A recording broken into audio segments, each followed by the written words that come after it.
ഹരേ കൃഷ്ണ മാതാജി. ഹരേ കൃഷ്ണ. എല്ലാവർക്കും സ്വാഗതം. ഹരേ കൃഷ്ണ ക്ലിയർ അല്ലേ? സൗണ്ട് കേൾക്കണില്ല മാതാജി? ഹരേ കൃഷ്ണ. താങ്ക് യു മാതാജി. ഹരേ കൃഷ്ണ. പ്രാർത്ഥനയ്ക്ക് അടക്കം.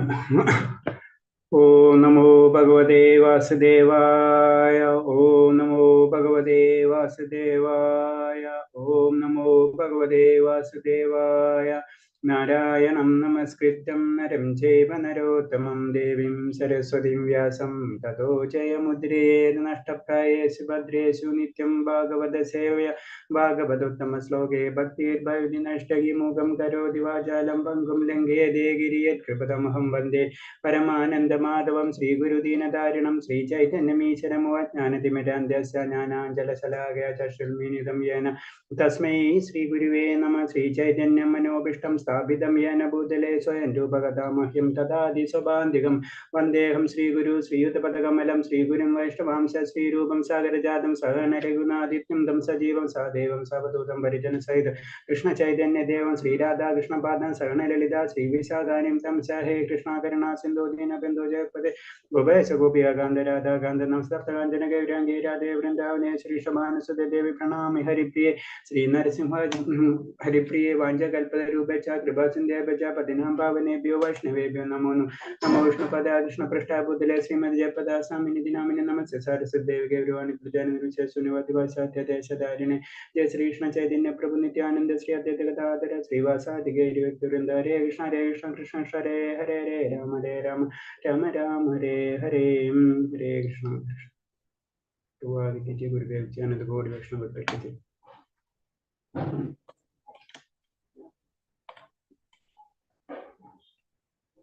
നമ്മള് 10ാമത്തെ അധ്യായം തന്നെയല്ലേ റണ്ണിങ്? എത്രാമത്തെ ശ്ലോകം വരെ എടുത്തെന്ന് ഓർമ്മയുണ്ടോ ഹരേഷ്ണ?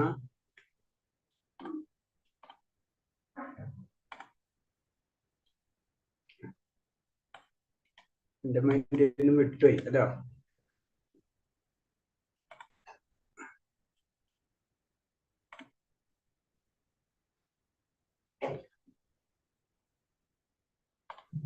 ഹരേ കൃഷ്ണ പ്രഭു 8ാമത്തെ ശ്ലോകം വരെ എടുത്തു. 10-ൽ 8 അല്ലേ? ഇന്ന് 9 അല്ലേ? താങ്ക് യു മാതാജി. ഹരേ കൃഷ്ണ.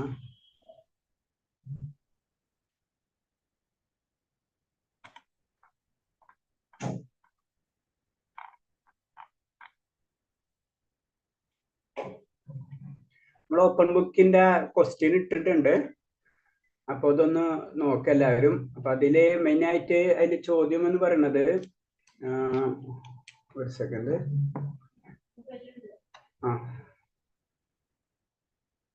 അത് ചോദ്യം ഉള്ളതെന്ന് പറഞ്ഞു കഴിഞ്ഞാല്, ഭഗവത്ഗീത 2-ൽ ചർച്ച ചെയ്ത വിഷയങ്ങൾ കൃഷ്ണന്റെ ഉപകരണമാകാനുള്ള നിങ്ങളുടെ ശ്രമങ്ങളെ എങ്ങനെ സ്വാധീനിക്കുന്നു? അതിൽ തന്നെ ഡീറ്റെയിൽ ആയിട്ട് ചോദിച്ചിട്ടുള്ളത് ചർച്ച ചെയ്ത ഭഗവത്ഗീത 2-ൽ, അതായത് മൊഡ്യൂൾ 2-ൽ ചർച്ച ചെയ്ത 1-2 വിഷയങ്ങൾ തിരഞ്ഞെടുത്ത് കൃത്യമായി വിവരിക്കുക. അത് കൃഷ്ണന്റെ ഉപകരണമാകാൻ നിങ്ങളെ ഏറ്റവും കൂടുതൽ പ്രചോദിപ്പിക്കുന്നത് എങ്ങനെ? തിരഞ്ഞെടുക്കുന്ന വിഷയങ്ങൾ കൃഷ്ണന്റെ ഉപകരണമാകാനുള്ള നിങ്ങളുടെ ശ്രമങ്ങൾ സ്വാധീനിക്കുന്നത് കൃത്യമായ വഴികളിൽ വിവരിക്കുക. അപ്പൊ ഇതില് നമുക്കറിയാം, അതില് ബേസിക് ആയിട്ട് ചോദിക്കുന്നത്, ഇത് നമ്മള് 7-8 നമ്മൾ 3 അധ്യായം 7, 8, 9. അപ്പൊ ഇതിലല്ല നമുക്കറിയാം ഭക്തിയോഗം അല്ല നമ്മൾ ചെയ്യുന്നത്. അപ്പൊ ഭക്തിയോഗത്തിനോട് കണക്ട് ചെയ്തിട്ടുണ്ട്. അപ്പൊ ശരിക്കും ഉപകരണം എന്ന് പറഞ്ഞാൽ ശരിക്കും നമുക്കറിയാം നമ്മൾ ഭഗവാന്റെ നിത്യദാസൻ എന്നുള്ള ഒരു കൺസെപ്റ്റ് ഉണ്ടല്ല. അപ്പൊ അതിന്റെ ഇതിലാണ് വെച്ചിട്ടാണ് നമ്മൾ എഴുതേണ്ടത്. അപ്പൊ അതിനെങ്ങനെയാണ് നമ്മള് ഭഗവാനിലേക്ക് കണക്ട് ചെയ്യേണ്ട കാര്യങ്ങളും അതിനൊക്കെ ഡീറ്റെയിൽ ആയിട്ട് 3 ചാപ്റ്ററിൽ നിന്ന്, ഈ പറഞ്ഞ 3 ചാപ്റ്ററിൽ നിന്നാണ് നമ്മൾ പോയിന്റ്സ് എല്ലാം എഴുതേണ്ടത്. പിന്നെ എന്തെങ്കിലും നിങ്ങൾ നോക്കുമ്പോൾ വല്ല ഡൗട്ട് ഉണ്ടെങ്കിൽ ചോദിച്ചാൽ മതി. ഹരേ കൃഷ്ണ.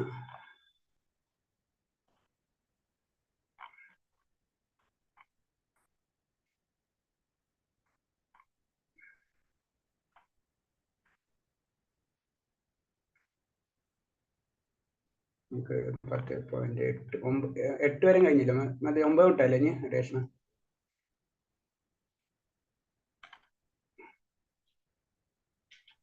തൊട്ട് പ്രഭു. ഹരേഷ്ണ മതി. സ്റ്റാർട്ട് ചെയ്യാം. ആരെയാന്ന് വെച്ച് കഴിഞ്ഞാൽ ഒന്ന് ശ്ലോകം ഒന്ന് വായിച്ചിരിക്കും. ഹരേഷ്ണ. കൃഷ്ണ പ്രഭുജി. പ്രണാമം പ്രഭുജി. ഹരേഷ്ണ. ഹരേഷ്ണ. ഹരേ കൃഷ്ണ പ്രഭുജി. ഹരേഷ്ണ മാതാജി. പ്രണാമം. ഓം നമോ ഭഗവതേ വാസുദേവായ. മച്ചിത്ത മദ്ഗത പ്രാണാ ബോധയന്ത പരസ്പരം കഥയന്തശ്ച മാം നിത്യം തുഷ്യന്തി ച രമന്തി ച. എന്റെ ശുദ്ധഭക്തന്മാരുടെ ചിന്ത എന്നിൽ കുടികൊള്ളുന്നു. അവരുടെ ജീവിതം തികച്ചും എന്റെ സേവനത്തിനായി സമർപ്പിതമായിരിക്കും. എന്നെക്കുറിച്ചുള്ള സംഭാഷണങ്ങളിൽ ഏർപ്പെട്ട് പരസ്പരം ബോധദീപ്തരാകുക വഴി അവർ സംതൃപ്തിയും ആനന്ദവും അനുഭവിക്കുന്നു. ഹരേ കൃഷ്ണ. ഹരേഷം മാതാജി, താങ്ക് യു മാതാജി. ഹരേഷം പ്രണാമം. അപ്പോ ഇതില് പറയുന്ന ശ്ലോകത്തില് പറയുന്ന വെച്ചാൽ എന്റെ ശുദ്ധ ഭക്തന്മാരുടെ ചിന്ത എന്നിൽ കുടികൊള്ളുന്നു. അവരുടെ ജീവിതം തികച്ചും എന്റെ സേവനത്തിനായി സമർപ്പിതമായിരിക്കും. എന്നെ കുറിച്ചുള്ള സംഭാഷണങ്ങളിൽ ഏർപ്പെട്ട് പരസ്പരം ബോധദീപ്തരാകുന്ന വഴി അവർ സംതൃപ്തിയും ആനന്ദവും അനുഭവിക്കുന്നു. അപ്പൊ ഇത് നമുക്കത് ഫീൽ ചെയ്യണ ഒരു കാര്യം തന്നെയാണ് ഭഗവാൻ പറഞ്ഞു തരുന്നത്. കാരണം നമ്മളായ ഭക്തിയിലേക്ക് പോകുമ്പോൾ ഇപ്പൊ നമ്മൾ ചെയ്യുന്ന പോലെ തന്നെ ക്ലാസ്സസ് ആയാലും നമ്മളെ ഡിസ്കഷൻസ് ആയാലും എന്ത് തന്നെ ആയാലും ഭഗവാന്റെ കാര്യങ്ങളെ പറ്റി സംസാരിക്കുമ്പോൾ നമ്മൾ അറിയാണ്ട് തന്നെ നമുക്കൊരു സംതൃപ്തിയും ആനന്ദവും ലഭിക്കുന്നു. ഭഗവാൻ തന്നെ ഈ ശ്ലോകത്തിൽ കൂടെ നമുക്ക് പറഞ്ഞു തരണം. അതാണ് ഇതിന്റെ ഏറ്റവും വലിയ. മറ്റുള്ള എന്തൊരു കാര്യങ്ങളും നമ്മൾ ഭൗതികയിൽ നമ്മൾ ശ്രദ്ധിച്ചാൽ അറിയാം, മറ്റുള്ള എന്തൊരു കാര്യങ്ങളും നമ്മൾ സംസാരിക്കുമ്പോൾ നമുക്ക് അതില് ഫുള്ള് ഹാപ്പി നമുക്ക് കിട്ടണമെന്നില്ല. ചിലപ്പോൾ അവരെ പോസിറ്റീവ്സ് അവരെ വളർച്ചനെ പറ്റി ആയിരിക്കും പറയാം. പക്ഷെ അത് ചിലവർക്ക് അത് ജലസി തോന്നും, അങ്ങോട്ടും അതുപോലെ തിരിച്ചും അങ്ങോട്ടും ഇങ്ങോട്ടും. അപ്പൊ ഒരിക്കലും സന്തോഷം നമുക്ക് 100% കിട്ടുന്നില്ല. അതിന് സാമൂഹ്യമായിട്ടുള്ള പ്രശ്നങ്ങൾ. പക്ഷെ നമ്മൾ ഭഗവാന്റെ കാര്യം വരുമ്പോൾ പറയുന്ന വ്യക്തിയും കേൾക്കുന്ന വ്യക്തിയും ആനന്ദം കിട്ടും. അതാണ് ഇതിന്റെ ഈ ശ്ലോകത്തിന്റെ ഏറ്റവും മെയിൻ പോയിന്റ് കണ്ടന്റ്. അതാണ് എന്നെ കുറിച്ചുള്ള സംഭാഷണങ്ങളിൽ ഏർപ്പെട്ട് പരസ്പരം ബോധദീപ്തരാകുന്ന വഴി അവരുടെ സംതൃപ്തിയും ആനന്ദവും അനുഭവിക്കുന്നു. അപ്പൊ ഇതാണ് ഇതിലെ ഏറ്റവും ഇമ്പോർട്ടന്റ് ആയിട്ടുള്ള കാര്യം. കാരണം അതിന് നമ്മളെപ്പോഴും പറയുന്നത് അതുണ്ടല്ലോ, ഭഗവാന്റെ കാര്യങ്ങള് നമുക്ക് അറിയാവുന്നത് നമ്മൾ മറ്റുള്ളവരോട് പറയുമ്പോഴും നമുക്കുണ്ടാവുന്ന ഗുണം എന്ന് പറഞ്ഞു കഴിഞ്ഞാൽ നമുക്കും അതിലൊരു ആനന്ദം കിട്ടുന്നുണ്ട്. ഭഗവാന്റെ കാര്യങ്ങൾ അതായത് പറയുന്ന വ്യക്തിക്കും കേൾക്കുന്ന വ്യക്തിക്കും ആനന്ദം കിട്ടുന്നുണ്ട്. പക്ഷെ അത് ചില വ്യക്തികൾക്ക് കിട്ടാതെ ഇരിക്കാം. കാരണം അതിന് ഭക്തർ എന്ന് പറഞ്ഞിട്ടുണ്ട്, അതിലൊരു ഭക്തന്റെ ഒരു വേട്.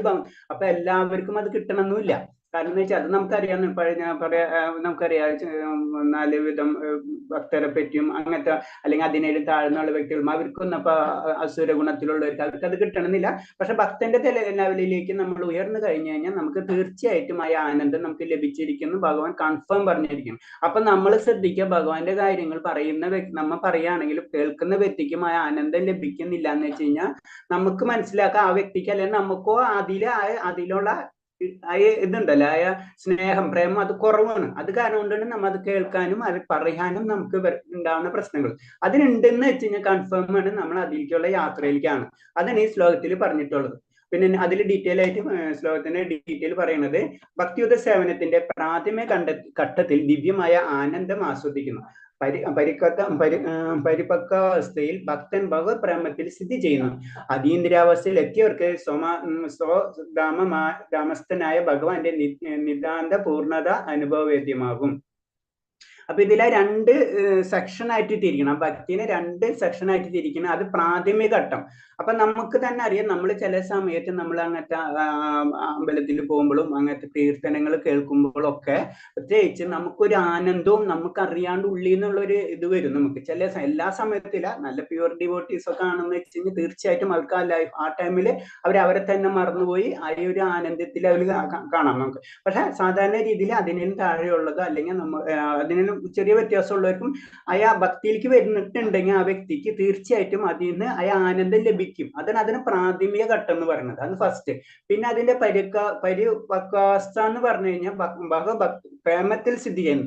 അത് അതിന്റെ നെക്സ്റ്റ് ലെവലാണ്. അതായത് ഇത് നമുക്ക് പ്രേമം കിട്ടുമ്പോ തന്നെയുള്ള അവസ്ഥ എന്ന് പറയുന്നത്. ആ പ്രേമം കിട്ടിക്കഴിയുമ്പോൾ നമുക്ക് ഇങ്ങനത്തുള്ള അവസ്ഥ വരുന്നുണ്ട്. അത് കഴിഞ്ഞാൽ അതിന്റെ അടുത്ത ലെവൽ എന്ന് പറയുമ്പോൾ ആ സമയത്ത് എന്ന് വെച്ച് കഴിഞ്ഞാൽ പ്രേമത്തിൽ സ്ഥിതി ചെയ്യുന്നു. അപ്പൊ അത് പെർമനന്റ് ആയി ആനന്ദം പെർമനന്റ് ലെവലിലേക്ക് പോകുന്നു.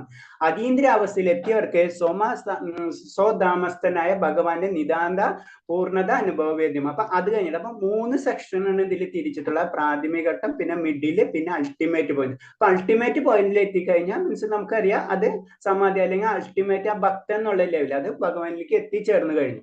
അതാണ് ഇതിൽ പറയുന്നത്. അപ്പൊ ഇത് കേൾക്കുന്ന വ്യക്തിയാണെങ്കിലും പറയുന്ന വ്യക്തിയാണെങ്കിലും അവർക്ക് ആനന്ദം കിട്ടും എന്ന് പറയുന്നു. കൂടാതെ 3 സെക്ഷനായിട്ട് തിരിച്ചിട്ടുണ്ട്. അതിൽ ആദ്യത്തെ ഘട്ടം എന്ന് പറയുന്നത് ജസ്റ്റ് നമുക്ക് ആനന്ദം നമ്മൾ എല്ലാ സമയത്തും കിട്ടണമെന്നില്ല. നമ്മൾ എല്ലാ സമയത്തും നമ്മൾ അമ്പലങ്ങളിൽ പോയാൽ നമ്മൾ കീർത്തനങ്ങൾ ചൊല്ലുമ്പോൾ എല്ലാ ടൈമും കിട്ടണമെന്നില്ല. ചില സമയങ്ങളിലായിരിക്കും നമുക്ക് കിട്ടാതെ. അപ്പൊ അതാണ് ഒരു സെക്ഷൻ. പിന്നെ അടുത്തെന്ന് പറഞ്ഞാൽ ഒന്നും കൂടെ അത് നിലനിർത്താൻ നമുക്ക് പറ്റും. പിന്നെ അൾട്ടിമേറ്റ് എന്ന് വെച്ച് കഴിഞ്ഞാൽ അത് കറക്റ്റ് ആയിട്ട് അതിൽ കണക്ട് ആയി കഴിഞ്ഞാൽ അത് പരിപൂർണം. അതാണ് ഇതിൽ പറയുന്ന പോയിന്റ്. നെക്സ്റ്റ്, ഈ വിശ്വത്തിലെ ഗ്രഹയുധങ്ങളിലൂടെ സഞ്ചരിച്ചുകൊണ്ടിരിക്കുന്ന ജീവസത്തകൾക്ക് എണ്ണമില്ല. അവരിൽ കുറച്ച് പേർക്ക് ഒരു ശുദ്ധ ഭക്തനെ കണ്ടുമുട്ടാനും അങ്ങനെ ഭക്തിയുദ്ധ സേവനത്തെ കുറിച്ച് അറിയാനും ഭാഗ്യമുണ്ടാകുള്ളൂ. അപ്പൊ നമുക്കറിയാം അത്തരം ദുർലഭമാണ് നമുക്ക് ഭഗവാന്റെ ഭക്തി കിട്ടാന്ന് പറയും. നമുക്ക് തന്നെ അറിയാം ഭക്തി ഒഴിച്ച് ബാക്കി എല്ലാതും ഭഗവാനിലേക്ക് നിന്ന് കിട്ടും, ഭക്തി മാത്രം കിട്ടൂല. അത് കാരണം കൊണ്ട് നമ്മൾ എവിടെ ചെന്ന് പ്രാർത്ഥിക്കുമ്പോഴും നമുക്ക് ഭക്തിക്ക് വേണ്ടി നമ്മൾ പ്രാർത്ഥിക്കണം, ബാക്കി എല്ലാം നമുക്ക് ലഭിക്കാം. കാരണം നമ്മളെ സത്ഗുണമായിട്ട് ഉയർന്നാലും അങ്ങനത്തെ പല കാര്യങ്ങൾക്കും പല നമുക്ക് ലഭിക്കും. ദേവന്മാരെ പൂജ ഒക്കെ നമുക്ക് അറിയാവുന്ന കാര്യങ്ങളാണ്. പക്ഷെ ഭക്തി മാത്രം നമുക്ക് വളരെ അപൂർവമാണ് കിട്ടാന്ന് പറയുന്നത്. അതെന്ന് പറഞ്ഞാൽ ഈ ഗ്രഹം സഞ്ചരിച്ചുകൊണ്ട് ജീവസത്തകൾക്ക് എണ്ണമില്ല. അപ്പൊ അത്ര ഇൻഫിനിറ്റിയാണ് കാരണം ജീവസത്ത എന്ന് പറയുന്നത്. അപ്പൊ അത്തരത്തിൽ നിന്ന് വളരെ അപൂർവമായിരിക്കും ഒരു ശുദ്ധ ഭക്തനെ കണ്ടുമുട്ടാനും. അതായത് നമുക്കറിയാം നമുക്കൊരു ഗുരുവിനെ കിട്ടാന്ന് പറഞ്ഞാൽ തന്നെ വളരെ അപൂർവമാണ് അല്ലെ. അപ്പൊ അതിനെന്ന് പറഞ്ഞ ഒരു ഭക്തൻ എന്ന് പറയുന്നത് നമ്മുടെ ഗുരു എന്ന് പറയുന്നത് ശുദ്ധ ഭക്തന്. അപ്പൊ അതിന് ഒരു ഭക്തനെ കണക്ട് ചെയ്യാം. ഭക്തൻ എന്ന് പറഞ്ഞു കഴിഞ്ഞാൽ ഗുരു, നമ്മൾ സത്യം അറിഞ്ഞ വ്യക്തിയാണ് ശരിക്കും ഭക്തൻ. നമ്മള് പറയുമ്പോൾ എല്ലാവരും ഭക്തി ഉണ്ടെങ്കിലും നമ്മള് ഭക്തി പ്രാക്ടീസ് ചെയ്യുന്ന വ്യക്തികളാണ് അല്ലെ. പല ഞാനിപ്പോ പറയുന്നത് വെച്ച് കഴിഞ്ഞാൽ നമ്മൾ പല ലെവലിലുണ്ടാവും. അതേ ലെവലിലുണ്ട്. ചിലർക്ക് അതിനും കൂടുതൽ ഭക്തിയുണ്ട്, ചിലപ്പോൾ അതിന് കുറവുണ്ടാവും. അത് ഞാൻ ജനറൽ ആയിട്ട് പറഞ്ഞെന്ന് മാത്രമേ ഉള്ളൂ. അപ്പൊ ഒരു ഗുരുവിനെ അല്ലെങ്കിൽ ഒരു ശുദ്ധ ഭക്തനെ കിട്ടിക്കഴിഞ്ഞാൽ തന്നെ പിന്നെ നമ്മൾ അതിലേക്ക് ഉയരുള്ളൂ എന്ന് പറയുന്നത്. അപ്പൊ അത് കിട്ടാൻ നമുക്ക് വളരെയധികം ഭാഗ്യമുണ്ട്. അതിന് നമ്മളെ ജന്മാന്തരങ്ങൾ ചെയ്തിട്ടുള്ള ആ കർമ്മങ്ങളുടെ ബലമായിട്ടാണ് നമുക്ക് ഇത് കിട്ടുന്നത്. അല്ലെങ്കിൽ നമുക്ക് കിട്ടൂല. ഒരു ഗുരുവിനെ കിട്ടുക എന്ന് പറഞ്ഞാൽ തന്നെ അത്രയും നമ്മൾ ആ ഭാഗ്യം ചെയ്ത വ്യക്തികൾക്കാണ് കിട്ടുള്ളൂ. അപ്പൊ നമ്മൾ അത് കിട്ടിക്കഴിഞ്ഞു കഴിഞ്ഞാൽ നമ്മളത് വീണ്ടും അതിലേക്ക് നമ്മൾ മാറണം, അതിലേക്ക് ഉയരണം. അപ്പൊ അത് ഉയരാന്ന് പറഞ്ഞാൽ നമ്മൾ അറിയാണ്ട് ഉയരും. പക്ഷെ നമ്മളെപ്പോഴും അസോസിയേഷൻ ഉണ്ടായിരിക്കും എന്നാ പറയുന്നത്. അതിന് ആ ശ്ലോകത്തിൽ കൂടെ പറഞ്ഞു തരണം. അസോസിയേഷൻ ഉണ്ടാകുമ്പോൾ എന്താണ് അങ്ങോട്ടും ഇങ്ങോട്ടും ആ ആനന്ദം കൈമാറുകയും ചെയ്യും, അത് കൂടുതൽ ഉന്നതിയിലേക്ക് കൊണ്ടുപോവുകയും ചെയ്യും. അതാണ് ആ ശ്ലോകത്തിന്റെ അർത്ഥം. അപ്പൊ നമ്മൾ എങ്ങനെയാണ് ഇത് നിലനിർത്തേണ്ടതെന്നാണ്. അപ്പൊ നമ്മൾ പഠിക്കണമൊക്കെ ഭക്തിയോഗമാണല്ലോ. അപ്പൊ ഭക്തി അങ്ങനെ നിലനിർത്തേണ്ടതെന്നാണ് ആ ശ്ലോകത്തിൽ കൂടെ നമുക്ക് പറഞ്ഞു തരുന്നത്. 10ാമത്തെ ശ്ലോകം. ഹരേഷ്ണ.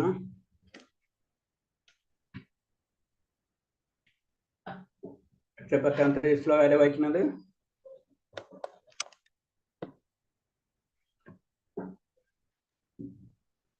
അറിയില്ലേ? ഹരേ കൃഷ്ണ പ്രഭു. ഹരേഷ്ണ മാതാജി. ബിന്ദു മാതാജി വായിക്കും. ബിന്ദു മാതാജി അല്ലേ? തേഷാം സതതയുക്താനാം വജതാം പ്രീതിപൂർവകം ദദാമി ബുദ്ധിയോഗം തം യേനാമുപയാന്തി തേ.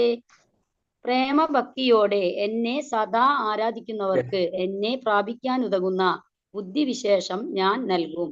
ഹരേ കൃഷ്ണ. ഹരേ കൃഷ്ണ. പ്രണാമം മാതാജി. അപ്പൊ ഇതിലെന്താ പറയണെന്ന് വെച്ച് കഴിഞ്ഞാൽ തേഷാം സതതയുക്താനം ഭജതം പ്രീതിപൂർവകം ദദാമി ബുദ്ധിയോഗം തം യേന മാമുപയാന്തി തേ. പ്രേമഭക്തിയോടെ എന്നെ സദാ ആരാധിക്കുന്നവർക്ക് എന്നെ പ്രാപിക്കാൻ ഉതകുന്ന ബുദ്ധിവിശേഷം ഞാൻ നൽകും. അപ്പൊ ഇതിൽ എന്ന് പറയണെന്ന് വെച്ച് കഴിഞ്ഞാല് നമുക്കറിയാം ഭക്തിയാണ് ഏറ്റവും ഇമ്പോർട്ടൻസ്. ഭക്തി ഉണ്ടായിക്കഴിഞ്ഞാൽ ബാക്കി നമുക്ക് എല്ലാതും ഓട്ടോമാറ്റിക് ആയിട്ട് കിട്ടും. അപ്പൊ നമുക്കൊരു ഗുരുവിനെ കിട്ടണം. എന്നാലും കഴിഞ്ഞ ശ്ലോകത്തിൽ എന്താ പറയുന്നത്? ഒരു ഗുരുവിനെ കിട്ടണം എന്ന് പറയുന്നുണ്ട്. അത് അത്രയും വളരെ അപൂർവമാണെന്ന് നമുക്കറിയാം. അത് ആദ്യം തന്നെ പറയുന്നുണ്ടല്ല. കാരണം എന്ന് വെച്ച് കഴിഞ്ഞാൽ അത്രയും ബുദ്ധിമുട്ടുള്ള ഒരു കാര്യമാണ്. നമുക്ക് എണ്ണമറ്റ ജീവസത്തുകൾ ഉണ്ടെങ്കിലും ഒരു ശുദ്ധ ഭക്തനെ കണ്ടുമുട്ട എന്ന് പറഞ്ഞത് വളരെ അപൂർവമാണ്. അപ്പൊ അതിന് വേണ്ടിയിട്ടുള്ള ബുദ്ധി നമ്മൾ എങ്ങനെയാണ് ഒരു ശുദ്ധ ഭക്തനെ കണ്ടുമുട്ടാനുള്ള ഒരു ബുദ്ധി വൈഭവം നമുക്ക് എങ്ങനെ കിട്ടണമെന്ന് ഈ ശ്ലോകത്തിൽ കൂടെ ഭാഗം പറയണമെന്ന് വെച്ച് കഴിഞ്ഞാല് നമുക്ക് എന്താ വേണ്ട? അതിന് ഭക്തി, അത്രയും ഭക്തി ഉണ്ടായി കഴിഞ്ഞു കഴിഞ്ഞാൽ നമുക്ക് അത് കിട്ടും. അതായത് അപ്പോഴാണ് നമുക്ക് അതെങ്ങനെയാണ് ആ ഗുരുവിനെ കിട്ടേണ്ടത്, അല്ലെങ്കിൽ ഒരു ശുദ്ധ ഭക്തനെ കിട്ടേണ്ടെന്നുള്ള മാർഗം ഭഗവാൻ തന്നെ നമ്മളെ ബുദ്ധിയിൽ കൂടെ നമുക്ക് വഴി കാണിച്ചു തരും. അതാണ് ഈ ശ്ലോകത്തിൽ. അപ്പൊ നമുക്ക് അങ്ങനെ ടെൻഷൻ അടിക്കേണ്ട ആവശ്യമില്ല. നമ്മൾ ചെയ്യേണ്ട അതായത് ഭക്തി നമ്മൾ മുന്നിട്ടിലും ഭക്തിയിലേക്ക് നമ്മൾ ഭക്തി മാത്രം ചെയ്തു പോയി കഴിഞ്ഞാൽ തന്നെ നമുക്ക് ഓട്ടോമാറ്റിക് ആയിട്ട് ബാക്കിയുള്ള കാര്യങ്ങൾ അതിനനുസരിച്ച് സെറ്റായി വരും. അതാണ് ബുദ്ധിവിശേഷം ഞാൻ നൽകും എന്ന് പറയുന്നത്. ബുദ്ധിയോഗം എന്നാൽ കൃഷ്ണാവബോധത്തോടെ ചെയ്യുന്ന പ്രവർത്തനമാണ്. അപ്പൊ നമുക്കറിയാം ഭക്തിയോഗം തന്നെ നമുക്ക് ബുദ്ധിയോഗം എന്ന് പറയണം. കാരണം എന്താണ് ബുദ്ധിയോഗം എന്ന് പറയുന്നതിന്റെ കാരണം എന്താ? ഭക്തിയോഗത്തെ ബുദ്ധിയോഗം എന്ന് പറയുന്നതിന്റെ കാരണം എന്താ? ഹരേഷ്ണ ആരെങ്കിലും ഒന്ന് പറഞ്ഞേ.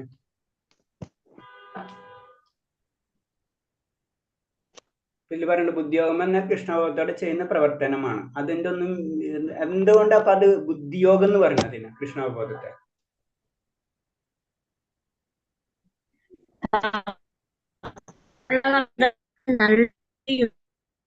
ഭക്തിയോഗം ബുദ്ധിയോഗം. എന്റെ മതത്തിൽ ക്ലിയർ ആയില്ല. ഭക്തി ഉള്ളവർക്കാണ് ഭഗവാൻ നല്ല ബുദ്ധി കൊടുക്കുന്നത്. അതുകൊണ്ട് ഭക്തിയോഗം ബുദ്ധിയോഗം. അത് മുഴുവനായിട്ടില്ല മതി, കുറക്കെ ശരിയാ, കുറച്ചും കൂടെ ക്ലിയർ ചെയ്യാനുണ്ട്. അയ്യോ, പ്രഭുജി പറഞ്ഞ ഓർമ്മയുണ്ട്, പക്ഷെ മറന്നുപോയി. ഓക്കെ, അപ്പൊ നമ്മള് മെയിൻ ആയിട്ട് എന്ന് പറഞ്ഞാൽ ഇത്രേ ഉള്ളൂ. നമ്മള് ബുദ്ധിഭാവം തന്നിട്ടുള്ളത് എന്തിനാ? കാരണം എന്ന് വെച്ച് കഴിഞ്ഞാല് നമ്മൾ എന്തൊരു കാര്യം വിവേചന ശക്തി ഉപയോഗിച്ചിട്ടല്ലേ നല്ല കാര്യങ്ങൾ തെരഞ്ഞെടുക്കുക. അപ്പൊ അത് ബുദ്ധി തന്നിട്ടുണ്ടെങ്കിൽ നമ്മൾ കൃഷ്ണബോധം നമ്മൾ തെരഞ്ഞെടുക്കണം. അത്ര ഉള്ളതിന്റെ ഒരു കാര്യം. ജീവിത ലക്ഷ്യം എന്ന് അറിഞ്ഞിട്ടും കർമ്മബലാസക്തി കൈവിടാത്തവനാണ് കർമ്മയോഗം. അപ്പൊ കർമ്മയോഗിനെ പറ്റി എന്താണ് ഇത് പറഞ്ഞു തരുന്നത്? അപ്പൊ ആദ്യത്തേത് നമുക്ക് ഭക്തിയോഗം എന്ന് പറയാം, ഇത് അല്ലെങ്കിൽ ഭക്തിയോഗി എന്ന് പറയാം, ഇതിന് കർമ്മയോഗി അല്ലെങ്കിൽ ജ്ഞാനയോഗി, നെക്സ്റ്റ് ജ്ഞാനി. അപ്പൊ എന്തിനാ കർമ്മത്തിന്റെ ബലം കൈപിടിക്കാത്ത. അപ്പൊ ഈ അതായത് ആയ ശ്ലോകത്തിന്റെ മീനിങ് കൂടെ ഇതിൽ പറയുന്നത് വെച്ച് കഴിഞ്ഞാൽ നമുക്ക് ഈ 3 വഴിക്കും ഭഗവാന്റെ അടുത്തെത്താം. കാരണം നമ്മൾ ഇത് കർമ്മയോഗം ചെയ്യുന്ന വ്യക്തിയാണെങ്കിൽ കൂടിയും ആ കർമ്മയോഗി ചെയ്യുമ്പോഴും അവൻ ചെയ്യുന്ന കർത്തവ്യങ്ങൾ ഭഗവാനിൽ കണക്ട് ചെയ്തിട്ടല്ലേ ചെയ്യുന്നത്. അവന് കർമ്മത്തിന് പല ആസക്തി ഉണ്ടാവാം. പക്ഷെ എന്നിരുന്നാലും ആ വ്യക്തിനെ നമുക്ക് കർമ്മയോഗി എന്ന് വിളിക്കാം. കാരണം എന്ന് വെച്ചാൽ അവൻ അനുഷ്ഠിക്കേണ്ട കർമ്മങ്ങളാണ് ചെയ്യുന്നത്. അപ്പൊ അങ്ങനെ വരുമ്പോൾ അത് കർമ്മയോഗി എന്ന് പറയുന്നത്. അപ്പൊ ജീവിത ലക്ഷ്യം എന്ന് അറിഞ്ഞിട്ടും കർമ്മബലാസക്തി കൈവിടാത്തവനാണ് കർമ്മയോഗി. അതിന് കുറെ കണ്ടസ്റ്റ് ഉണ്ട്. പക്ഷെ എന്നിരുന്നാലും ബേസിക് ആയിട്ട് പറയുമ്പോൾ അവരെയും നമുക്ക് അത് വിളിക്കാം. കാരണം അവർ ആ കർത്തവ്യങ്ങളെ കറക്റ്റായിട്ട് ചെയ്തു പോകുന്നുണ്ട്. അപ്പോഴാണ് അവർക്ക് അത് കിട്ടുന്നത്. അപ്പൊ കർമ്മയോഗി. അതേപോലെ തന്നെ കൃഷ്ണനെ പറ്റിയുള്ള ഊഹബോഹങ്ങളിൽ തൽപരനായിരിക്കുമ്പോൾ ജ്ഞാനയോഗി. അപ്പൊ ജ്ഞാനയോഗിനെ പറ്റി അറിയാം, അവർക്ക് ആ കാര്യങ്ങൾ അറിയാം. പക്ഷെ അവര് അത് പിന്നെ ഡിസ്കഷൻ ചെയ്തൊക്കെ പോയിക്കൊണ്ട്. എന്നിരുന്നാലും ഈ 3 വ്യക്തികളെ സംബന്ധിച്ചായാലും ഈ 3 തരം ഉണ്ടെങ്കിൽ തന്നെ ഇവർക്ക് എല്ലാവർക്കും അൾട്ടിമേറ്റ് ഒരു ഗൈഡൻസ് വേണം. അപ്പോഴും നമുക്ക് കണക്ട് ആവാൻ പറ്റില്ല. അല്ലാണ്ട് നമുക്ക് ഇപ്പൊ ജ്ഞാനയോഗി ആണെങ്കിലും കർമ്മയോഗി ആണെങ്കിലും ഭക്തിയോഗി ആണെങ്കിൽ കൂടിയും അവർക്കൊരു കണക്ഷൻ ഉണ്ടാവും. സത്യം അറിഞ്ഞ ആയ ശുദ്ധ ആത്മാവിൽ കൂടി മാത്രമേ ഭഗവാനിലേക്ക് കണക്ട് ചെയ്യാൻ പറ്റുള്ളൂ. നമുക്കറിയാം, നമ്മൾ പൂജ ചെയ്യുമ്പോൾ എല്ലാ കാര്യങ്ങളും ചെയ്യുമ്പോൾ ആദ്യം ഗുരുവിനെ വന്നിച്ചിട്ടാണ് നമ്മൾ സ്റ്റാർട്ട് ചെയ്യണം. അതിന്റെ കാരണം എന്ന് വെച്ചാൽ നമുക്ക് ഭഗവാനിലേക്ക് ടച്ച് ചെയ്യാനുള്ള അത്തരം ക്വാളിഫിക്കേഷനോ അത്തരം പ്യൂരിഫിക്കേഷനോ നമുക്ക് വന്നിട്ടില്ല. നമ്മൾ ചെയ്യുന്നത് നമ്മളെ ഗുരുവിൽ നിന്ന് പിന്നെ ഗുരുവിനിലേക്ക് അങ്ങനെ കണക്ട് ചെയ്ത് പോണാണ്. അതാണ് പറയുന്നത്. നമുക്ക് അതിനനുസരിച്ച് ബുദ്ധി ഭഗവാൻ തരും. ഏത് ഗുരുവിനെ എങ്ങനെ ഏത് സമയത്ത് കണക്ട് ചെയ്യണമെന്ന് നമുക്കായ ബുദ്ധിവിശേഷം നമുക്ക് തരും എന്നാണ്. അപ്പൊ അത് കർമ്മയോഗി ആയാലും ജ്ഞാനയോഗി ആണെങ്കിലും ഭക്തിയോഗി ആണെങ്കിലും നമുക്ക് ചെയ്യാം. പക്ഷെ അതിന്റെ എല്ലാത്തിന്റെയും സ്നേഹം, പ്രേമം, ഭക്തി അത് ഉണ്ടായിരിക്കണം. അപ്പൊ അതാണ് ഇതിൽ പറഞ്ഞിട്ടുള്ളത്. അത് ഉണ്ടായി കഴിഞ്ഞാൽ തീർച്ചയായിട്ടും അതെങ്ങനെ പ്രവർത്തിക്കേണ്ടതെന്നുള്ള കാര്യം ഭഗവാൻ നമുക്ക് ഭഗവാൻ കണക്ട് ചെയ്ത് തരും. പൂർണ്ണമായ കൃഷ്ണാവബോധത്തോടെ ഭക്തിയുദ്ധ സേവനം അനുഷ്ഠിക്കുമ്പോൾ ഭക്തിയോഗം അല്ലെങ്കിൽ ബുദ്ധിയോഗം പൂർണ്ണ. അതാണ് ഞാൻ കുറച്ചു നേരത്തെ പറഞ്ഞത്. അത് പൂർണ്ണ ഭക്തി കൃഷ്ണാവബോധത്തോടെ ആ ഭക്തി നമ്മൾ ചെയ്തു കഴിഞ്ഞാൽ അതിനെ ബുദ്ധിയോഗം എന്നും പറയാം, അല്ലെങ്കിൽ പൂർണ്ണ യോഗം എന്നും നമുക്ക് പറയാം. ഈ ശ്ലോകം ഹരേ കൃഷ്ണ. ഹരേ കൃഷ്ണ. തേഷാമേവാനുകമ്പാർത്ഥം മഹമജ്ഞാനഘം തമഃ സംശയാമ്യാത്മഭാവസ്ഥോ ജ്ഞാനദീപേന ഭാസ്വതാ. അവരിൽ അനുകമ്പയോടെ ഞാൻ ഹൃദയസ്ഥനായിട്ട് ജ്ഞാനദീപം കൊണ്ട് അവരുടെ അജ്ഞാനജന്യമായ തമസിനെ അകറ്റുന്നു. ഹരേ കൃഷ്ണ പ്രഭുജി. ഹരേ കൃഷ്ണ. അപ്പൊ ഇതില് അവരിൽ പ്രഭുജി പേജ് നമ്പർ മാത്രം പറയുമോ പ്രഭുജി? രേഷ്മ മാതാജി ക്ലിയർ ആയില്ല, എന്താ പേജ് നമ്പർ ഇപ്പൊ വായിച്ച അത്? പേജ് നമ്പർ 10 അത് ശ്ലോക. ഞാൻ ബുക്ക് എടുക്കേണ്ടി വരും, ഒരു സെക്കൻഡ്. 10.10 അധ്യായത്തിലെ 11ാമത്തെ ശ്ലോകം. 544. ശരി ശരി, താങ്ക് യു പ്രഭു. അപ്പൊ ഈ ശ്ലോകത്തിൽ പറയുന്നത്, അവരിൽ സവിശേഷ അനുകമ്പയോടെ ഞാൻ ഹൃദയസ്ഥനായിട്ട് ജ്ഞാനദീപം കൊണ്ട് അവരുടെ അജ്ഞാനജന്യമായ തമസ്സിനെ അകറ്റുന്നു. അപ്പൊ നമുക്കറിയാം, നമ്മുടെ ഹൃദയത്തില് എപ്പോഴും പരമാത്മാവ് ഉണ്ടെന്ന് നമുക്കറിയാം. അപ്പൊ നമുക്കൊരു ആഗ്രഹം വരണം ഭഗവാനിലേക്ക്. ഭഗവാൻ ആ ഭക്തി നമ്മൾ വരുന്ന സമയത്ത് അതെന്ന് പറഞ്ഞു. അപ്പൊ എന്താ സംഭവിക്കുന്നത്? ആ ജ്ഞാനദീപം നമുക്കുള്ളിൽ കിട്ടണം. അതായത് ഭഗവാൻ ആ ജ്ഞാനം നമുക്ക് ലഭിക്കും. അത് നമുക്ക് ഏറ്റവും നമുക്കറിയാം, നമുക്ക് ഏത് ഭൗതികമായിട്ട് ചിന്തിച്ചാൽ അറിയാം, നമുക്കൊരു ഏതെങ്കിലും സബ്ജക്റ്റിന് ആഗ്രഹം ഉണ്ടാകുമ്പോൾ നമുക്ക് അതിന്റെ വഴി താനെ തെളിയുന്നു പറഞ്ഞ പോലെ തന്നെ സെയിം തന്നെയാണ്. നമുക്കിപ്പോ എന്തെങ്കിലും പഠിക്കാൻ ആഗ്രഹം ഉണ്ടെന്ന് വെച്ച് കഴിഞ്ഞാൽ എന്തെങ്കിലും നമ്മൾ അതിനെപ്പറ്റി റിസർച്ചും കാര്യങ്ങളും അവിടെ നോക്കും ഇവിടെ നോക്കും നെറ്റിൽ നോക്കും ആൾക്കാരോട് ചോദിക്കും, അതിനെപ്പറ്റി നമ്മൾ അതിന്റെ പിറകെ നടക്കും. അത് നമ്മൾ അത്ര ആഗ്രഹമാണ്. ഏതൊരു സബ്ജക്ട് പഠിക്കേണ്ട കാര്യങ്ങൾ, ഇപ്പൊ ഒരു സ്പോർട്സിന്റെ എന്ത് ലെവലാ ഉള്ളിൽ 100% നമ്മളിൽ വന്നു കഴിഞ്ഞാൽ അതിന്റെ പിറകെ ആയിരിക്കും നമ്മൾ, ബാക്കി ഒന്നും നമ്മൾ നോക്കില്ല എന്ന് പറഞ്ഞ പോലെ തന്നെ ഭക്തിയിലും പറയണത്, അതിലേക്ക് നമ്മൾ വന്നു കഴിഞ്ഞു കഴിഞ്ഞാൽ പിന്നെ അതിന്റെ ശക്തി അത് ഭഗവാൻ നമുക്ക് അതിന്റെ ജ്ഞാനദീപം എന്ന് പറഞ്ഞാൽ അതിന് വേണ്ടിയിട്ടുള്ള കാര്യങ്ങൾ ഭഗവാൻ തന്നെ നമുക്ക് തെളിയിച്ചു തരും. അതാണ് ഭക്തിയുടെ പ്രത്യേകത. ഭക്തി അതാണ് പറഞ്ഞത്. ഇപ്പൊ നമുക്ക് പല കാര്യങ്ങൾ, വാൽമീകിയുടെ കാര്യം ഇതൊക്കെ നമുക്ക് അറിയാവുന്നതാണ്. കാരണം എന്ന് വെച്ച് കഴിഞ്ഞാൽ അത്ര കട്ടാളനായിട്ടായാലും നേരം പറഞ്ഞു കൊടുത്ത അതിനനുസരിച്ച് അങ്ങനെ ചെയ്യുമ്പോ അത് മാത്രം ചിന്തിച്ചു കൊണ്ടിരിക്കുമ്പോ ഓട്ടോമാറ്റിക് ആ ജ്ഞാനദീപം കിട്ടും. അങ്ങനെ ആ വ്യക്തി ഓട്ടോമാറ്റിക്കായിട്ടും ഭക്തിയിലേക്ക് ഉയരുകയും ചെയ്യും. അതിന് പറഞ്ഞു, അതിന് വിദ്യാഭ്യാസമോ വൈദിക പ്രമാണങ്ങളെ പറ്റി വേണ്ടത്ര അറിവോ ഇല്ലാത്തവർക്ക് പോലും ശുദ്ധ ഭക്തിയുത സേവനം നടത്തിയാൽ ഭഗവാന്റെ സഹായം ലഭിക്കുന്നു. അപ്പൊ ഇതിന് എന്താണ് കുലം, ജാതി, ഇതൊന്നും ഇതിന് വിദ്യാഭ്യാസം ഒന്നും ഇതിന് ബാധകല്ല. അതാണ് ഭക്തി യോഗ്യതയുടെ പ്രത്യേകത. ബാക്കി എല്ലാവർക്കും ഇപ്പൊ ജ്ഞാനയോഗം എന്ന് വെച്ച് കഴിഞ്ഞാലും അത് പഠിക്കാനുള്ള മനസ്സും ബുദ്ധി ഇതൊക്കെ വേണം. അത് കഴിഞ്ഞിട്ടാണ് നമ്മൾ അടുത്ത ഭക്തി ലോകത്തിൽ കിടക്കുന്നത്. പക്ഷെ ഇതിലെന്ന് പറഞ്ഞു കഴിഞ്ഞാൽ ഒന്നും വേണ്ട, ശുദ്ധമായ ഭക്തി മാത്രം മതി. നമ്മൾ ഭക്തി യോഗത്തിന്റെ പ്രത്യേകത അതാണ്. ഭഗവാൻ പറഞ്ഞ ഭക്തി മാത്രം മതി. അപ്പൊ അതിന് വിദ്യാഭ്യാസം വൈദിക പ്രമാണങ്ങൾ ഒന്നും വേണ്ട. അത് പറയുന്നത് അത് നമ്മൾ സിമ്പിളായിട്ട് ചിന്തിച്ചാൽ മതി. ഭക്തി എന്ന് പറയുമ്പോൾ ഒരു ചെറിയ കുട്ടി, നമ്മുടെ വീട്ടിലുള്ള ഒരു ചെറിയ കുട്ടി നമുക്ക് ചെയ്യണ ഒരു കാര്യം പോലെ നമ്മൾ ശ്രദ്ധിച്ചാൽ മതി. അതാണ് ഭക്തി യോഗത്തിന്റെ പ്രത്യേകത. ആ കുട്ടി അത്ര സ്നേഹത്തോടുകൂടി നമ്മൾക്ക് പല കാര്യങ്ങളും ചെയ്യാം. കാരണം ചെറിയൊരു 2 വയസ്സ് 3 വയസ്സ് ഒരു കുട്ടി വരുമ്പോ അത്ര സ്നേഹം. അപ്പൊ അത് തന്നെയാണ്. അപ്പൊ അവർക്ക് വരുന്ന തെറ്റുകളൊക്കെ ആ ഭഗവാൻ അത് പൊറുക്കണാണ് ഉണ്ടായിട്ട്. ആ സ്നേഹമാണ് ആ കുട്ടി. അതേപോലെ തന്നെ പറഞ്ഞു. അപ്പൊ അതിന് വിദ്യാഭ്യാസമോ വൈദിക പ്രമാണങ്ങളെ പറ്റി വേണ്ടത്ര അറിവോ ഇല്ലാത്തവർക്ക് പോലും ശുദ്ധ ഭക്തിയുത സേവനം നടത്തിയാൽ ഭഗവാന്റെ സഹായം ലഭിക്കുന്നു. ഒരു വിശുദ്ധ ഭക്തന്റെ ഹൃദയത്തിൽ ഭഗവാൻ എപ്പോഴും വാഴുന്നുണ്ട്. അപ്പൊ നമ്മൾ ചില സമയത്ത് ചെയ്യും, ഭഗവാൻ നമ്മളെ ഹൃദയത്തിൽ വാഴുന്നില്ലേ? പരമാത്മാ രൂപത്തിൽ വാഴുന്നുണ്ട്, അതുപോലെ തന്നെ ജീവാത്മാ രൂപത്തിൽ. അപ്പൊ ഇതിനെന്തിനും ഇങ്ങനെ പറയണം, വിശുദ്ധ ഭക്തന്റെ ഹൃദയത്തിൽ എപ്പോഴും വാഴുന്നുണ്ട്. അതെന്താണെന്ന് ആരെങ്കിലും ഒന്ന് പറഞ്ഞേ, നിങ്ങളായിട്ട് എന്താ ഈ ഒരു ലൈനിനെ പറ്റി? എല്ലാവരും ഹൃദയത്തിൽ ഭഗവാൻ ഉണ്ടല്ല, പിന്നെ എന്തിനു പറഞ്ഞു വിശുദ്ധ ഭക്തന്റെ ഹൃദയത്തിൽ ഭഗവാൻ എപ്പോഴും വാഴുന്നുണ്ട്?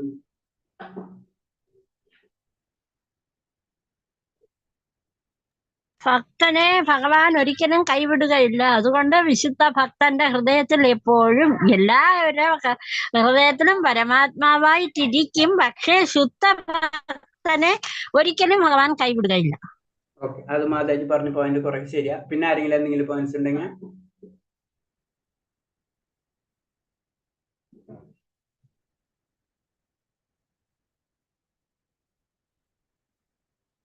വേറെ ആർക്കും എന്തെങ്കിലും പോയിന്റ്സ് ഉണ്ടാ?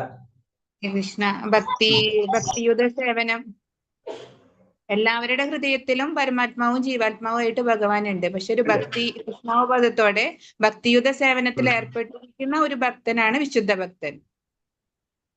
ഭക്തി സേവനത്തിൽ വിശുദ്ധനായിട്ടുണ്ട്. അപ്പൊ അവരെ അപ്പൊ ഭഗവാൻ ഒരിക്കലും കൈവിടുകയില്ല. ഇപ്പൊ ഇത് നമ്മളോട് ആരെങ്കിലും ചോദിച്ചാൽ നമ്മൾ എന്താ റിപ്ലൈ പറയാ? ഒരു വിശുദ്ധ ഭക്തന്റെ ഹൃദയത്തിൽ ഭഗവാൻ. അപ്പൊ മറ്റുള്ള ഹൃദയത്തിൽ ഭഗവാൻ ഇല്ലെന്ന് വെച്ച് കഴിഞ്ഞാൽ നമ്മൾ എന്താ റിപ്ലൈ പറയാ?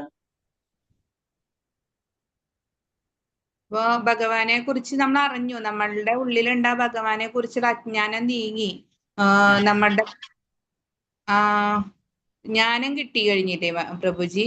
അതെ അതെ, അത് ശരിയാ, ജ്ഞാനം കിട്ടി. അതിന് ജ്ഞാനം ദീപം തെളിയാന്ന് പറയുന്നത്. അതായത് നമ്മൾ ഇൻഡയറക്റ്റ് ആയിട്ട് നമ്മളെ ഉള്ളിലുള്ള ആ മാലിന്യം ക്ലിയർ, ഭഗവാൻ ഉണ്ട്, പക്ഷെ ആ പ്യൂരിഫിക്കേഷൻ, അതായത് നമുക്കറിയാം ജീവാത്മാവാണെങ്കിലും പരമാത്മാവാണെങ്കിലും നമ്മൾ ഉണ്ടെങ്കിലും, കാരണം നമ്മൾ ശരിക്കും രണ്ടും ഒന്നല്ലേ, നമ്മൾ വേറെ രീതിയിൽ പറയുമ്പോൾ രണ്ടൊന്നു പോലെ, കാരണം ഭഗവാന്റെ അംശമാണ്, മറ്റേത് പരമാത്മാവാണ്. അപ്പൊ പരമാത്മാവ് എന്ന് പറഞ്ഞു കഴിഞ്ഞാലും ആ ഭഗവാന്റെ അംശം തന്നെയാണ് പരമാത്മാവ് അല്ലെ. അപ്പൊ പരമാത്മാവ് എന്ന് പറഞ്ഞു കഴിഞ്ഞാൽ നമുക്ക് അയ രീതി ചിന്തിക്കുമ്പോ ശ്രീകൃഷ്ണൻ തൊട്ട് പരമാത്മാവ് ലെവലിക്കുന്ന അതിന് കുറെ അവതാരങ്ങളും അതേപോലെ തന്നെ വിസ്തരണങ്ങളും ഒക്കെ ഉണ്ട്.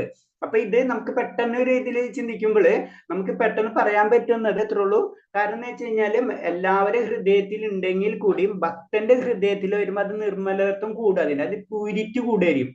മനസ്സിലായി? ബാക്കി എല്ലാവർക്കും ഉണ്ടാവും. ഇപ്പൊ പറയില്ല, നമ്മളിപ്പോ ഒരു എക്സാമ്പിൾ പറയണെന്ന് വെച്ച് കഴിഞ്ഞാല്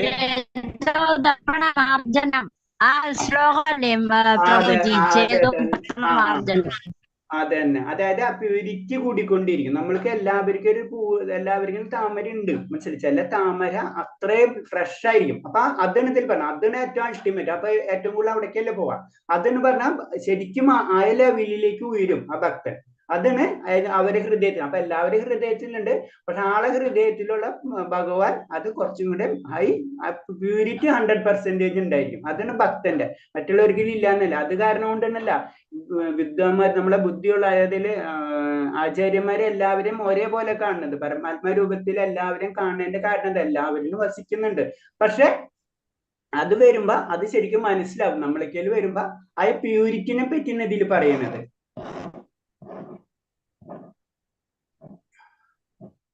അടുത്തത് മാതാജി, ഹരേ കൃഷ്ണ.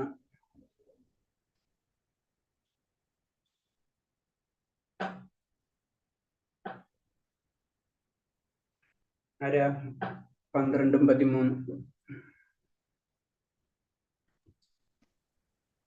അർജുന ഉവാച പരം ബ്രഹ്മ പരം ധാമ പവിത്രം പരമം ഭവാൻ പുരുഷം ശാശ്വതം ദിവ്യമാദിദേവമജം വിഭും ആഹുസ്ത്വാം ഋഷയ സർവേ ദേവർഷിർനാരദസ്തദാ അസിതോ ദേവലോ വ്യാസ സ്വയം ചൈവ ബ്രവീഷി. അർജുനൻ പറഞ്ഞു, അങ്ങ് പരമ ദിവ്യോത്തമ പുരുഷനാണ്. പരമമായ ധാമവും പവിത്രമായതും നിരപേക്ഷ തത്വവും ഭഗവാൻ തന്നെ. സനാതനും അഭൗതികനും ആദിപുരുഷനും അജനും മഹാനുമാണ് അങ്ങെന്ന് ദേവർഷിയായ നാരദനും അസിതൻ, ദേവലൻ, വ്യാസൻ മുതലായ എല്ലാ ഋഷികളും ഊന്നി പറയുന്നു. ഇപ്പോൾ അങ്ങ് സ്വയം എന്നോട് ഇത് വ്യക്തമായി പറയുകയും ചെയ്യുന്നു. ഹരേ കൃഷ്ണ. ഹരേ കൃഷ്ണ മാതാജി. താങ്ക് യു മാതാജി. അർജുനൻ പറഞ്ഞു, അങ്ങ് പരമ ദിവ്യോത്തമ പുരുഷനാണ്. പരമമായ ധാമവും പവിത്രമായത് നിരപേക്ഷതത്വം ഭഗവാൻ തന്നെ. സനാതനും അഭൗതികനും ആദ്യപുരുഷനും അജ്ജനും മഹാനുമാണ് അങ്ങയെന്ന് ദേവർഷിയായ നാരദൻ, അസിതൻ, ദേവനൻ, വ്യാസൻ തുടങ്ങിയ എല്ലാ ഋഷിമാരും ഉന്നിപ്പറഞ്ഞു. ഇപ്പോൾ അങ്ങ് സ്വയം എന്നോട് ഇത് വ്യക്തമായി പറയുകയും ചെയ്യുന്നു. അപ്പൊ അത് പരമദിവ്യോത്തമ പുരുഷൻ ഭഗവാന്റെ ഇത് പറയുന്നതാണ്. അയ ധാമം ഇതൊക്കെ അതിന് അത് പറയണെന്ന് വെച്ച് കഴിഞ്ഞാല്, അതായത് നമ്മളെ എല്ലാ ഗ്രന്ഥങ്ങളിലും എപ്പോഴും ഒരു റെഫറൻസ് പറയും. നമുക്ക് ഇഷ്ടമുള്ളതല്ല നമ്മൾ പറയാ, അത് ഇന്ന വ്യക്തി പറഞ്ഞു. അത് നമ്മളെ പറയില്ല, സമൂഹത്തിലായാലെങ്കിലും ആ നോളജ്. ഇപ്പൊ ഒരു സയന്റിസ്റ്റ് കോട്ട് ചെയ്ത്, ഇപ്പൊ ഐൻസ്റ്റീൻ ഇന്ന തിയറി ഡെവലപ്പ് ചെയ്തു, അപ്പൊ ഐൻസ്റ്റീനെ കോട്ട് ചെയ്തിട്ടുണ്ട് നമ്മൾ പറയുന്നത്. അപ്പൊ നമ്മളല്ല പറയുന്നത്, ഐൻസ്റ്റീന്റെ ബേസിലാണ് നമ്മൾ ഒരു റൂൾസ് പറയണത്. ഇന്ന ബേസിലാണ് ന്യൂട്ടൺ റൂൾസ് എന്നൊക്കെ പറയുന്ന പോലെ തന്നെ. അപ്പൊ അവരെ ബേസാണ്. അപ്പൊ അവർക്ക് എന്താ, അവർക്ക് ഒരു പ്രത്യേകത കൊടുത്തിട്ടുണ്ട്. ഇപ്പൊ ഐൻസ്റ്റീനും ന്യൂട്ടനൊക്കെ എന്ന് പറഞ്ഞാൽ സയന്റിസ്റ്റാണ്. അപ്പൊ അവര് പറഞ്ഞത് കറക്റ്റ് ആണ്. കാരണം അത് നമ്മൾ കൊടുത്ത പോലെ തന്നെ ഇതിൽ പറയുമ്പോൾ, ആത്മീയ ലെവലിൽ പറയുമ്പോൾ ഇത് പറയണമെന്ന് വെച്ച് കഴിഞ്ഞാൽ അതിന് ദേവർഷിയായ നാരദനും അസിതനും ദേവനും ഇവരൊക്കെ എന്ന് പറഞ്ഞു കഴിഞ്ഞാൽ ആത്മീയ ലോകത്തിലെ സയന്റിസ്റ്റ് ആണെന്ന് നമുക്ക് പറയാം. മനസ്സിലായി? മുതലായ ഋഷിമാരും ഊന്നി പറയുന്നു. അപ്പൊ അവരും പറയുന്നത് ഇത് പരമദിവ്യോത്തമ പുരുഷനാണെന്നും ഭഗവാൻ സനാതനും അഭൗതികനാണെന്നൊക്കെ അവരും പറയുന്നുണ്ട്. അപ്പൊ എനിക്കത് അങ്ങ് പരമദിവ്യ പുരുഷനാണെന്ന് അങ്ങനത്തെ അത് അർജുനനെ അറിയാം. നമുക്ക് പറയാം ചില ലോസ് ഫിസിക്സിലെ ലോസ് ഇങ്ങനെയാണ് നമുക്കറിയാം. പക്ഷെ അത് എനിക്കറിഞ്ഞപ്പോൾ അതിന്റെ കാരണം ഐൻസ്റ്റീനും ന്യൂട്ടനും ഒക്കെ പറഞ്ഞിട്ടുണ്ട്. കാരണം ഐൻസ്റ്റീനെ നമ്മൾ അക്സെപ്റ്റ് ചെയ്യണം എന്താ വെച്ചാൽ അതൊരു സയന്റിസ്റ്റ് ആണ്, നമ്മളെ ഉള്ളിൽ നമുക്ക് അറിയാം 100% ഈ സമൂഹം അക്സെപ്റ്റ് ചെയ്തിട്ടുള്ളത്. അതുപോലെ തന്നെ നമ്മുടെ ആത്മീയ കാര്യങ്ങൾ പറയുന്ന സമയത്തും നമ്മൾ ഈ ഋഷീശ്വരന്മാരെ അവരെ ബേസിലാണ് പറയുന്നത്. അതാണ് ഇതിൽ പറഞ്ഞത് അസിതനും ദേവൻ വ്യാസൻ ഇവരൊക്കെ പറഞ്ഞിട്ടുണ്ടെന്ന് പറയുന്നത്. അപ്പൊ അവര് പറഞ്ഞത് കാരണം കൊണ്ടല്ല ഭഗവാനായത്. ഇപ്പൊ നമ്മൾ പറഞ്ഞ ഐൻസ്റ്റീൻ അത് കണ്ടുപിടിച്ചത് കാരണം കൊണ്ട് നിയമം വന്നതല്ല, നിയമം അത് ഐൻസ്റ്റീൻ പറഞ്ഞ പോലെ. അപ്പൊ ഭഗവാൻ ഉണ്ട് എന്നുള്ള കാര്യം ഇവര് പറഞ്ഞിട്ട് ഇവര് പറഞ്ഞ കാരണം കൊണ്ട് ഭഗവാൻ ഉണ്ടായതല്ല, ഭഗവാൻ ആൾറെഡി ഉണ്ട്. പക്ഷെ ഇത്രയും നോളജ് ഉള്ള ഋഷിമാര് പറഞ്ഞിട്ടുമുണ്ട്. അപ്പൊ നമുക്ക് 2 കൺഫർമേഷൻ തരുന്ന കാര്യമാണ്. അർജുനൻ അറിയാം ഭഗവാനാണെന്ന്, പക്ഷെ ഋഷിമാരും പറഞ്ഞിട്ടുണ്ട്. അതിന് ഈ ശ്ലോകത്തിൽ കൂടെ പറഞ്ഞു തരുന്നത്. അതാണ് അർജുനൻ പറയുന്നത്. പരബ്രഹ്മമാണ് ചരാചരങ്ങളുടെയും പരംബ്രഹ്മാണ് അചരങ്ങൾ എന്നായിരിക്കാം വിശ്രമസ്ഥാനം, എല്ലാത്തിന്റെയും വിശ്രമസ്ഥാനം പരംബ്രഹ്മമാണെന്നുള്ളതാണ് മൂഢോപനിഷത്ത് ചൂണ്ടിക്കാട്ടുന്നത്. അപ്പൊ ഉപനിഷത്തായാലും എല്ലാ ചരങ്ങളുടെയും ആ വിശ്രമസ്ഥാനം അത് നമുക്കറിയാം. മഹാപ്രളയ സമയത്തായാലും അൾട്ടിമേറ്റ് ഭഗവാനിൽ ചെന്നിട്ട് എന്തോ വിലയം പ്രായിക്കുന്നത്, പിന്നെ അടുത്ത ശ്വാസത്തില്, പിന്നെ ഇതേപോലെ തന്നെ നമുക്ക് അതൊക്കെ അറിയാവുന്ന കാര്യങ്ങളാണ്. നമുക്ക് ഒരു ഗ്രഹങ്ങൾ ഉണ്ടാവുന്നത്, അതിലേക്ക് വരുന്നതൊക്കെ നമുക്കറിയാം. അപ്പൊ അതാണ് പറയുന്നത്. അപ്പൊ അതൊക്കെ ഒന്നും കൂടെ അത് എന്താ പറയാ സമർപ്പിക്കുകയാണ് നമ്മളെ ഈ യോഗത്തില്, ഭക്തി യോഗത്തില്. അത് ഒരേ കാര്യങ്ങള് ഈ ശ്ലോകത്തിൽ കൂടെ നമുക്ക് പറഞ്ഞ് ക്ലിയർ ചെയ്തുകൊണ്ടിരിക്കണം. അപ്പൊ നമുക്കൊരു ഡൗട്ട് ഉണ്ടാവരുത്. അപ്പൊ നമുക്ക് വേണമെങ്കിൽ സത്യം എന്ന് പറഞ്ഞാൽ മതി. നമ്മൾ 3 സത്യം എന്താണ്? സത്യം, സത്യം, സത്യം. അപ്പൊ അത് 100% ആണ് 3 പോലെ. അതേപോലെ തന്നെ ഇതിൽ പല ശ്ലോകങ്ങൾ ഭഗവാൻ സത്യമാണ്, സത്യമാണ്, സത്യമാണെന്ന് പറഞ്ഞു തരുന്നത്. അപ്പൊ എല്ലാ ശ്ലോകവും അതിലേക്കാണ് വഴിചൂണ്ടുന്നത്. മനുഷ്യരും ദേവഗണങ്ങളും അജ്ഞാനം കൊണ്ട് തങ്ങൾക്ക് പരമപുരുഷനായ ഭഗവാനിൽ നിന്ന് ഭിന്നരാന്ന് വിചാരിക്കുന്നു. അപ്പൊ നമ്മളെ ചിന്താഗതി എന്ന് പറയുന്നത് അതാണ് ഇതിൽ നേരിട്ട് പറയുന്നത്. മനുഷ്യരും ദേവഗണങ്ങളും പറയുന്നുണ്ട്. അപ്പൊ മനുഷ്യര് മാത്രമല്ല, നമുക്കറിയാം നമ്മളേലും എത്ര ആത്മീയമായിട്ട് മുന്നേറിയിട്ടുള്ളതാണ് ദേവഗണങ്ങൾ. അവരടക്കം ചിന്തിക്കുന്നത് ഭഗവാനിൽ നിന്ന് ഭിന്നരാണെന്നാണ് ഇപ്പൊ ചിന്തിക്കുന്നത്. അപ്പൊ നമ്മളെ ദേവന്മാരെ പൂജിച്ചുകൊണ്ട് ഭഗവാനിലേക്ക് എത്തില്ല എന്ന് പറയുന്നത്. നമ്മളേലും കുറച്ച് ശക്തി അവർക്ക് ഉള്ളുണ്ടെന്നല്ലാണ്ട് അവര് ഭഗവാനല്ല എന്നാണ് പറയുന്നത്. അതാണ് ഇതിൽ കൂടെ പറഞ്ഞത്. അപ്പൊ മനുഷ്യരും ദേവഗണങ്ങളും അജ്ഞാനം കൊണ്ട് തങ്ങളുടെ പരമപുരുഷനായ ഭഗവാൻ എന്ന് ഭിന്നരാണെന്ന് വിചാരിക്കുന്നു. അപ്പൊ അത് ഭിന്നരല്ല, അത് ഭഗവാന്റെ അംശം തന്നെ ആണെന്നും നമ്മൾ അത് മനസ്സിലാക്കണം. അതിന് വിശ്രമസ്ഥാനം എന്ന് പറയുന്നത്, നമ്മൾ അൾട്ടിമേറ്റ് വിശ്രമസ്ഥാനം എന്ന് പറയുമ്പോ നമ്മളെ വിശ്രമസ്ഥാനം എവിടെയാണ്? നമ്മുടെ വീടാണ് അല്ലെ. നമുക്ക് എന്തെങ്കിലും വന്നു കഴിഞ്ഞാൽ വൈകിട്ട് നമ്മൾ വിശ്രമിക്കുന്ന എവിടെയാണ്? അപ്പൊ അൾട്ടിമേറ്റ് നമ്മുടെ വീട് എന്ന് പറഞ്ഞതാണ് ഭഗവാന്റെ പരമബ്രഹ്മം എന്ന് പറഞ്ഞത് നമ്മളെ വീട്. അതാണ് നമ്മൾ അവിടെ ചെന്ന് വിശ്രമിക്കുന്നത്. അതാണ് പ്രളയ സമയത്തായാലും നമ്മൾ ആ വീട്ടിൽ പോകുന്ന പോലെ കാലത്ത് നമ്മൾ മറ്റുള്ള വർക്കിലേക്ക് ഇറങ്ങും, അത് കഴിഞ്ഞിട്ട് വീണ്ടും നമ്മൾ വീട്ടിലേക്ക് പോകും. അതാണ് ഇത് പറയുന്നത്. അത് നമ്മളെ തെറ്റിദ്ധാരണയാണ്. അതെന്ന് പറഞ്ഞത് പരമപുരുഷൻ ഭഗവാൻ ഭിന്നരല്ല, ഭഗവാന്റെ അംശം തന്നെ. ആ അംശം കാരണം കൊണ്ടാണല്ലോ നമ്മളൊരു കുടുംബത്തിൽ നമ്മളെല്ലാവരും ഒന്നിച്ചു വരാൻ കാരണം ആ കുടുംബത്തിന്റെ അംഗം കാരണം കൊണ്ടാണ്. അപ്പൊ നമ്മൾ പുറത്തു പോയി കഴിഞ്ഞാൽ ഞാൻ ആ വീട്ടിൽ തങ്കുന്ന ആരും പറയില്ല. ഇപ്പൊ ഞാൻ ഇവിടെ നിന്ന് ഇപ്പൊ എന്റെ വീട്ടില് എല്ലാവരും കൂടി 3-5 പേരുണ്ട്. അപ്പൊ 5 പേരും എന്റെ കുടുംബം, എന്റെ ഒന്നിച്ചെന്നാണ്. ഇപ്പൊ ഞാൻ പുറത്തു പോയി കഴിഞ്ഞാൽ ഞാൻ ചിന്തിക്കാൻ പാടില്ല ഇത് എന്റെ വീട്, ഇത് ഞാൻ പോന്നു, എനിക്ക് എന്റെ വീടായിട്ട് ഒരു ബന്ധമില്ലാന്ന്. അത് നമ്മൾ അജ്ഞതീന്. അതാണ് ഇതിൽ കൂടെ പറഞ്ഞു തരുന്നത്. അത് മനുഷ്യരും ദേവന്മാരുള്ള പ്രശ്നമാണ്. അത് അങ്ങനെ ഭിന്നരായിട്ട് ചിന്തിക്കുമ്പോ നമ്മുടെ ലോകത്തിലേക്ക്, അതായത് നമ്മളെ ലോകത്താണ് ഭഗവാന്റെ ലോകം, അതാണ് നമ്മുടെ ലോകം. ആ ലോകത്തിലേക്ക് നമ്മൾ മടങ്ങിപ്പോവാതെ പുറത്ത് തന്നെ നമുക്ക് നല്ലൊരു വീട് ഉണ്ടായിട്ട് നമ്മൾ പുറത്ത് കിടന്ന് ഇങ്ങനെ കറങ്ങടിക്കുന്ന പോലെ, രാത്രി ആയാലും ഇങ്ങോട്ട് കയറില്ല, അതിന്റെ ഉള്ളിൽ കിടന്ന് ഇങ്ങനെ പുറത്ത് കറങ്ങുക. അത് അങ്ങനെയല്ല എന്നാണ് ഇത് പറഞ്ഞു തരുന്നത്.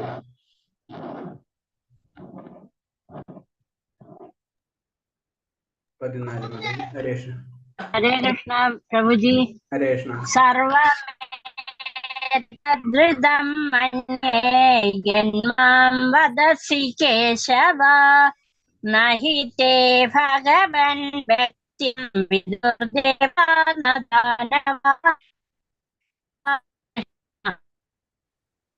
ഞാൻ അതേപടി സത്യമായി മനസ്സിലാക്കി സ്വീകരിക്കുന്നു.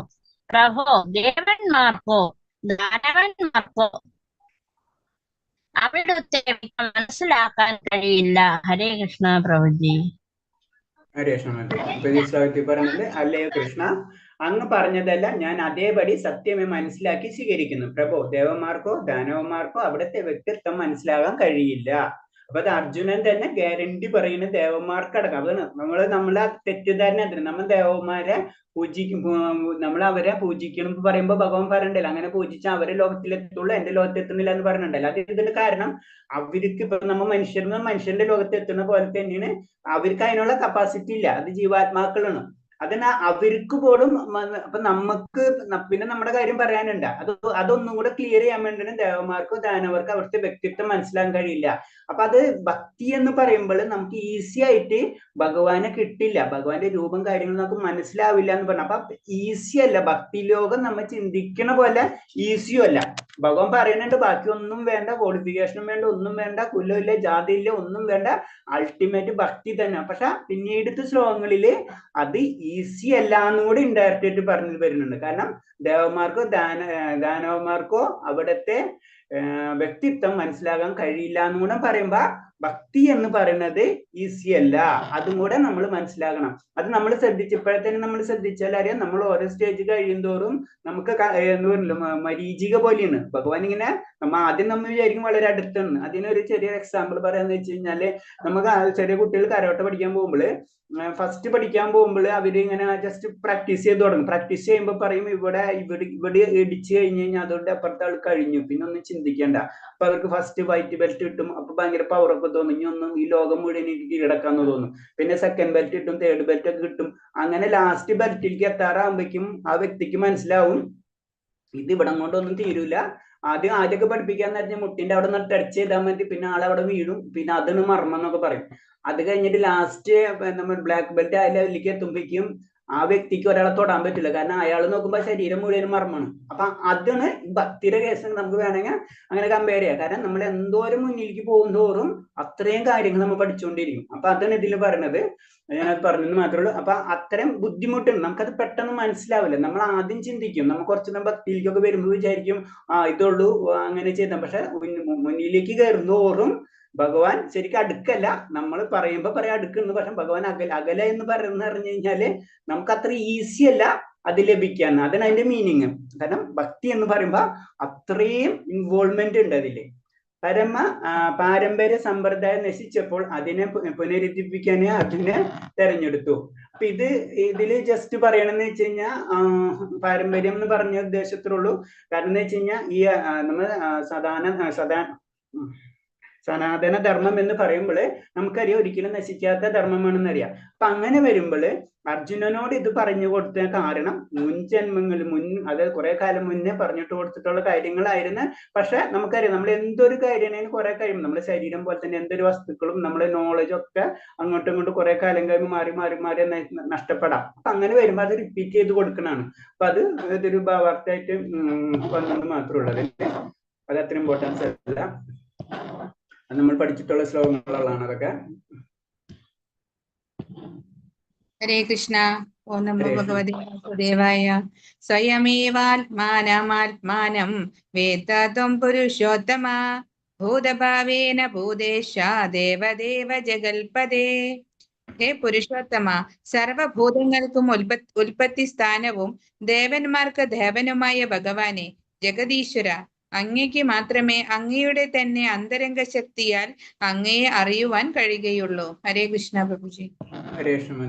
ഹേ പുരുഷോത്തമ, സർവഭൂതങ്ങൾക്ക് ഉൽപ്പത്തി സ്ഥാനവും ദേവന്മാർക്ക് ദേവനുമായ ഭഗവാനെ ജഗദീശ്വര, അങ്ങയ്ക്ക് മാത്രമേ അങ്ങയുടെ തന്നെ അന്തരശക്തിയാൽ അങ്ങയെ അറിയാൻ കഴിയുള്ളൂ. അപ്പൊ ആ ഭഗവാന്റെ ആ വലിപ്പാണ് ഇതിൽ പറഞ്ഞു തരുന്നത്. അപ്പൊ നമ്മൾ ഇതിന് പറഞ്ഞത് നമ്മൾ ഭക്തി വളരെ സിമ്പിൾ എന്നൊക്കെ പറഞ്ഞു തരുന്നുണ്ടെങ്കിലും പക്ഷെ പിന്നീടുള്ള ശ്ലോകങ്ങൾ ശ്രദ്ധിച്ചാൽ അറിയാം ഇത് ഭഗവാനെ തന്നെ ഭഗവാൻ അറിയാൻ പറ്റാത്ത അവസ്ഥയാണ്. അത് പറഞ്ഞാൽ അങ്ങേക്ക് മാത്രമേ അങ്ങയുടെ അന്തരന്റെ ശക്തിയാൽ അങ്ങേ അറിയാൻ പറ്റുള്ളൂ. മനസ്സിലായി? അപ്പൊ അത്രയാണ് ഭഗവാന്റെ ആ കാഴ്ചപ്പാട്. നമുക്ക് അതിന് പറഞ്ഞത് ഭഗവാനെ പെട്ടിട്ടുള്ളവർക്ക് ആർക്കും മനസ്സിലാക്കാൻ പറ്റില്ല എന്ന് പറയണതിന്. അപ്പൊ അത്തരം ബുദ്ധിമുട്ടാണ് ഭക്തി യോഗ. നമ്മള് ഭക്തി എന്ന് പറയുമ്പോ വളരെ സിമ്പിൾ ആയിട്ട് നമുക്ക്, അല്ലെങ്കിൽ എല്ലാവരും ഭക്തി യോഗം അങ്ങോട്ട് ചെയ്താൽ പോരെ എന്ന് നമ്മൾ ചിന്തിക്കുക. പക്ഷെ അങ്ങനെയല്ല, അതിന് കുറെ കാര്യങ്ങൾ ചെയ്യാനുണ്ട്. കാരണം ഭഗവാൻ അതിനിത് നമ്മൾ ശ്രദ്ധിക്കണം, അങ്ങേക്ക് മാത്രമേ അങ്ങയുടെ തന്നെ. അപ്പൊ ഭഗവാന് മാത്രമേ ഭഗവാനെ അറിയാൻ പറ്റുള്ളൂ, നമുക്കറിയാൻ പറ്റില്ല. അതിന് അപ്പൊ നമ്മളെ കാര്യം എത്ര താഴെയാണ്. അപ്പൊ അതിൽ പറയുന്നുണ്ട്, കുറച്ച് മുന്നത്തെ ശ്ലോകത്തിൽ പറഞ്ഞില്ലേ, ദേവന്മാർക്ക് പോലും മനസ്സിലാവാത്ത കാര്യമാണ് ഭഗവാൻ എന്താണ്. അപ്പൊ എന്നിട്ട് അവർക്കടക്കം അവര് ചിന്തിക്കുന്നില്ല ഭഗവാന്റെ അംശമാണെന്നും, അത് ഭഗവാന്റെ അംശമാണ് ഞാനെന്ന് ദേവന്മാരടക്കം ചിന്തിക്കാത്ത അവസ്ഥയിൽ പിന്നെ നമ്മുടെ അതും ഈ കലിയുഗത്തിൽ. അപ്പൊ നമ്മുടെ അവസ്ഥ നമ്മൾ പറയുമ്പോൾ അല്ലാതും പറയുന്നത് വെച്ച് കഴിഞ്ഞാലും അതൊന്നും വളരെ ഈസി അല്ല. അപ്പൊ നമ്മൾ അതിന്റെ ഒരു സീക്വൻസ് പക്ഷെ ഭഗവാൻ തന്നെ പറഞ്ഞു തരുന്നുണ്ടല്ലോ നമുക്ക്. അതായത് ചെറിയൊരു കാര്യം ചെയ്താൽ, ഭഗവാന്റെ നാമം ഉച്ചരിച്ചാൽ തന്നെ നമുക്ക് വളരെ കാര്യങ്ങൾ ഉണ്ടാവും. പക്ഷെ അതിന്റെ അർത്ഥം എന്ന് വെച്ചാൽ ഭഗവാൻ രണ്ടും ഉച്ചരിച്ച് നമ്മൾ അടുത്തുനിന്ന് ഭഗവാന് കിട്ടുമെന്ന് പറഞ്ഞു കഴിഞ്ഞാൽ അത് അത്ര ഈസി അല്ല. ഭഗവാൻ എന്താണെന്ന് ശരിക്കും ഭഗവാന് തന്നെ മനസ്സിലാക്കാൻ പറ്റുള്ളൂ എന്ന് പറഞ്ഞു. അങ്ങയ്ക്ക് മാത്രമേ അങ്ങയുടെ അന്തരശക്തി, അപ്പൊ നമ്മളെ പോലുള്ള ജീവാത്മാക്കൾക്കൊന്നും ഭഗവാനെ പെട്ടെന്ന് മനസ്സിലാവാൻ കഴിയില്ല. പെട്ടെന്നല്ല, മനസ്സിലാവാനേ കഴിയില്ല. കൃഷ്ണനെ അറിയാത്തവർ ഭഗവത്ഗീതയിൽ വ്യാഖ്യാനിക്കാൻ ശ്രമിക്കരുത്. ഇത് നിരീശ്വരവാദികളിൽ നിന്ന് സ്വീകരിക്കാൻ പാടുള്ളതല്ല. ഇതാണ് നമ്മൾ ഏറ്റവും ഇമ്പോർട്ടൻസ് ആയിട്ടുള്ളൂ. ഒരിക്കലും അതാണ് കൃഷ്ണനെ അറിയാത്തവർ എന്ന് ഉദ്ദേശിച്ചെന്ന് പറഞ്ഞു കഴിഞ്ഞാല് ഭക്തന്റെ ലെവലിൽ. അപ്പൊ ഭക്തരിൽ നിന്ന് മാത്രമേ ഭഗവത്ഗീത വ്യാഖ്യാനിക്കാൻ ഭഗവത്ഗീത നമ്മൾ ശ്രവിക്കാൻ പാടുള്ളൂ എന്ന് പറയുന്നത് എന്ന് വെച്ച് കഴിഞ്ഞാല്, കാരണം ഒരു ഭക്തൻ എന്ന് പറയുമ്പോൾ ഒരു ഗുരു ഉണ്ടാവും. അപ്പൊ ഗുരു എന്ന് പറയുമ്പോൾ അത് കണക്ട് ചെയ്ത് ഭഗവാനിലേക്ക് എത്തും. ഇതില്ലാത്ത വ്യക്തികൾക്ക് എന്ന് പറഞ്ഞു കഴിഞ്ഞാൽ ഭഗവാന്റെ ആ ഒരു കാരുണ്യം നമുക്ക് ഒരിക്കലും കിട്ടില്ല. നമ്മളെല്ലാതും ആ ഗുരുവിനെ കൂടിയാണ് നമ്മൾ എല്ലാ കാര്യങ്ങളും ചെയ്തു പോണത്. ഗുരു എന്ന് പറഞ്ഞു കഴിഞ്ഞാൽ നമുക്കറിയാം ഭഗവാന്റെ പ്രതിനിധിയാണെന്ന് നമുക്കറിയാം. അപ്പൊ ഭഗവാൻ എന്ന് പറയുമ്പോ ആ കണക്ഷൻ ഉണ്ട്. അല്ല, അപ്പൊ ഒരിക്കലും ഭഗവത്ഗീത, അതായത് പ്രത്യേകിച്ച് ആത്മീയ ഗ്രന്ഥങ്ങൾ ഒരിക്കലും നിരീശ്വരവാദികൾക്ക് നിന്ന് സ്വീകരിക്കാൻ പാടില്ല. കാരണം അവര് അതിന് വേറെ രീതിയിലാണ് മീനിങ്സുകൾ ഉണ്ടാക്കുക. ഇപ്പൊ നമ്മള് ഭഗവത്ഗീത തന്നെ പറയുമ്പോൾ അവര് ഇതിന്ന് കുറെ പോയിന്റ്സ് എടുത്തിട്ട് ഇത് മാനേജ്മെന്റിനുള്ളതാണ്, ഇത് എഡ്യൂക്കേഷനുള്ളതാണ്, ഇത് ഒരാളെ ക്യാരക്ടർ ഫൈൻഡ് ഔട്ട് ചെയ്യാനുള്ളതാണ്, ഇത് നന്നായിട്ട് ജീവിക്കാനുള്ള മെത്തേഡാണ്, ഇതെല്ലാം ഇതിലുണ്ട്. പക്ഷെ ഇതൊന്നല്ല ഇത്. അതാണ് ഇതിൻ്റെത്. ഇതല്ലാതെ ഇതിൽ നമ്മൾ ഓരോ പോയിന്റ്സുകൾ എടുത്ത് നോക്കിക്കഴിഞ്ഞാല് നമുക്ക് മനസ്സിലാക്കും. ഇപ്പൊ സത്വരജ ഗുണങ്ങൾ, സത്വഗുണത്തിലുള്ള ആൾക്കാർ പ്രത്യേകതകൾ അറിയാം, രജഗുണത്തിലുള്ള ആൾക്കാരെ നമുക്കറിയാം. അപ്പൊ അവരെ ഭക്ഷണ രീതികൾ അറിയാം. അപ്പൊ ഇങ്ങനത്തെ ഭക്ഷണം കഴിച്ചാൽ രജഗുണത്തിൽ പോകും. ഇതൊക്കെ വേറൊരു അതെടുത്ത് മാത്രം എടുത്ത് കട്ട് ചെയ്തെടുത്തിട്ട് ഒരു നിരീശ്വരവാദി സംസാരിക്കുമ്പോൾ അയാൾ പറയും ഇത് ചെയ്യുന്ന കാരണം കൊണ്ട് നമുക്ക് ശരീരമായിട്ടുള്ള ഉന്മേഷം കിട്ടും, അങ്ങനെയൊക്കെ പറയും അവര്. പക്ഷെ അതല്ല ഇത്. അത് വേറെ ഗ്രന്ഥങ്ങൾ ഇഷ്ടത്തിനുണ്ട്. അത് നമുക്ക് അത് വായിച്ചിട്ട് നിങ്ങൾ അത് ഡെവലപ്പ് ചെയ്ത് അത് ഭഗവത്ഗീതയായിട്ട് കണക്ട് ചെയ്യുക. ഭഗവത്ഗീത എന്ന് പറഞ്ഞത് ഭഗവാന്റെ ഉപദേശം തന്നെയാണ്. അത് ഭക്തിക്ക് വേണ്ടിയിട്ടുള്ള കാര്യം മാത്രമാണ്. ഭഗവാൻ അറിയാന്ന് മാത്രം അതിന്റെ ലക്ഷ്യം. അത് ഭഗവാൻ അറിയാന്ന് പറഞ്ഞു കഴിഞ്ഞാൽ ആ ഗുരുക്കുമാരിക്ക് മാത്രമേ അവർക്ക് അറിയുള്ളൂ. ഭഗവാൻ എന്താണെന്ന് നമ്മുടെ ആ ചാനലിൽ കൂടെ, ആ ഗുരുവിൽ കൂടെ നമുക്ക് മനസ്സിലാക്കാൻ കഴിയുള്ളൂ. അതിനെന്തിൽ പറഞ്ഞു, ഒരിക്കലും ഭഗവത്ഗീത നമ്മളെ മറ്റുള്ളവരേക്ക് കേൾക്കരുതെന്ന്. ഭഗവാൻ എല്ലാ ദേവന്മാരുടെ ഉറവിടമാണ്. അതുകൊണ്ട് ഭഗവാനെ ദേവ എന്ന പദം കൊണ്ട് അഭിസംബോധന ചെയ്യുന്നു. അതുപോലെ പരമോന്നതനായ ഉടമയാണ് അദ്ദേഹം. അതിനാൽ ജഗത്പദേ എന്ന സംബോധന ചെയ്യുന്നു. അപ്പൊ നമ്മള് ജഗത്പതി എന്ന് നമ്മൾ കേൾക്കുന്നുണ്ടാവും, ദേവാദി ദേവാന്ന് നമ്മൾ എപ്പോഴും. അപ്പൊ ദേവന്മാരുടെ ദേവനാണ്. അപ്പൊ അങ്ങനെ ആയിരിക്കണം. അപ്പൊ നമ്മൾ ചിന്തിക്കുന്നതല്ല ഭഗവാൻ. അതിന് ഭഗവാന്റെ അന്തരിക ശക്തിക്ക് മാത്രമേ ഭഗവാൻ അറിയാൻ കഴിയുള്ളൂ എന്ന് പറയുമ്പോ തന്നെ അത് അത്രയും മുന്നിലുള്ളതാണ്. ഇപ്പൊ സാധാരണ വ്യക്തികൾക്കോ അല്ലെങ്കിൽ അതിൽ തന്നെ ഋഷീശ്വരന്മാർക്ക് അടക്കം മനസ്സിലാക്കാൻ പറ്റാത്ത കാര്യമാണ് ഭഗവാൻ. അപ്പൊ അത്രയും ബുദ്ധിമുട്ടാണ് ഭഗവാൻ എന്ന് നമ്മളോട് പറയുന്നത്. അപ്പൊ ഭക്തിയോഗത്തിലേക്ക് കടക്കുമ്പോ തന്നെ നമുക്ക് എളുപ്പമുള്ള കാര്യങ്ങൾ ആദ്യം പറഞ്ഞു തരും. അത് കഴിഞ്ഞിട്ട് പറയും നമ്മളോട് ഇങ്ങനെ കുറച്ച് ബുദ്ധിമുട്ടുകൾ ഉണ്ട് കേട്ടാ എന്ന് പറയുന്ന ശ്ലോകങ്ങളാണ്. നമുക്ക് പെട്ടെന്ന് നമ്മൾ ഭക്തിയോഗത്തിലേക്കാണ്ട് പെട്ടെന്ന് കടങ്ങാൻ പറ്റൂല, അതിന് കുറച്ച് ബുദ്ധിമുട്ടുണ്ട് എന്നുകൊണ്ട്. അതിന് കാരണം ഇത് നമ്മളറിയാം, നമ്മൾ മുന്നിലേക്ക് പഠിച്ചു പോകുമ്പോഴാണ്. നമ്മളിപ്പോ ചെറിയ കുട്ടികൾ പഠിക്കുമ്പോൾ നമ്മൾ പറയാം ABCD അത്രയും പഠിച്ചാൽ മതി എന്നാണ്. പിന്നത്തെ ക്ലാസ്സിൽ പിന്നെ A B ഒന്നല്ല, അതിന്റെ അപ്പുറം ഉണ്ടെന്ന് പിന്നീട് നമുക്ക് മനസ്സിലാക്കും എന്ന് പറഞ്ഞ പോലെയാണ് ഭക്തി എന്ന് പറയുന്നത്. പക്ഷെ അതിന്റെ അർത്ഥം എന്താ ചെയ്യാതിരിക്കുന്നല്ല, നമുക്കൊരു മുന്നോട്ടമൊക്കെ കിട്ടും. അതാണ് ഇതിൽ കൂടെ ഒക്കെ നമുക്ക് പറഞ്ഞു തരുന്നത്. 16 ഹരേ കൃഷ്ണ. പ്രവതി ഭക്തുമർഹസ്യ ശേഷേണ ദിവ്യാഹ്യാത്മവിഭൂതയഃ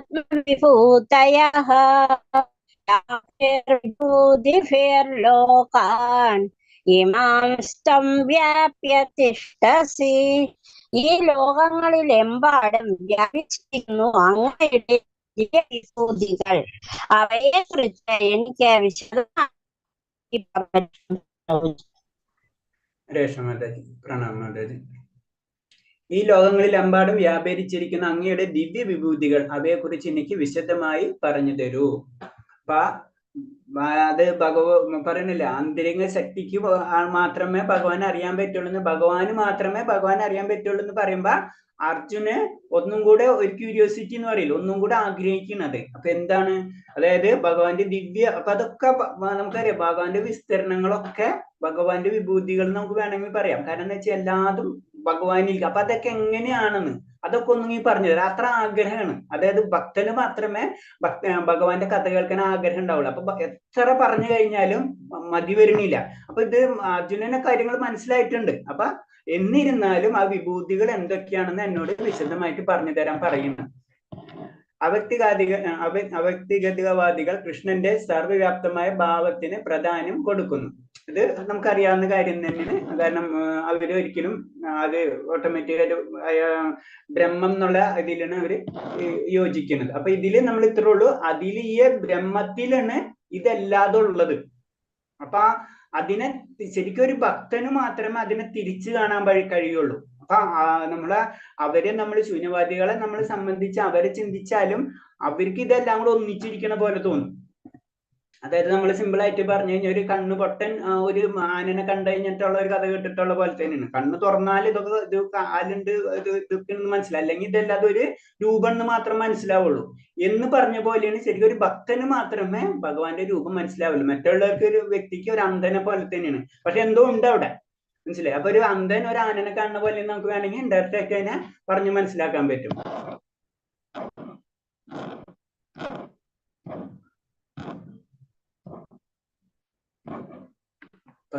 ഹരേ കൃഷ്ണ.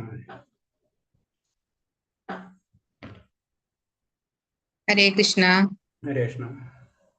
വിദ്യാമഹം യോഗി ത്വാം സദാ പരിചിന്തയൻ കേഷു കേഷു ച ഭാവേഷു ചിന്ത്യോ അസി ഭഗവത്മയാ.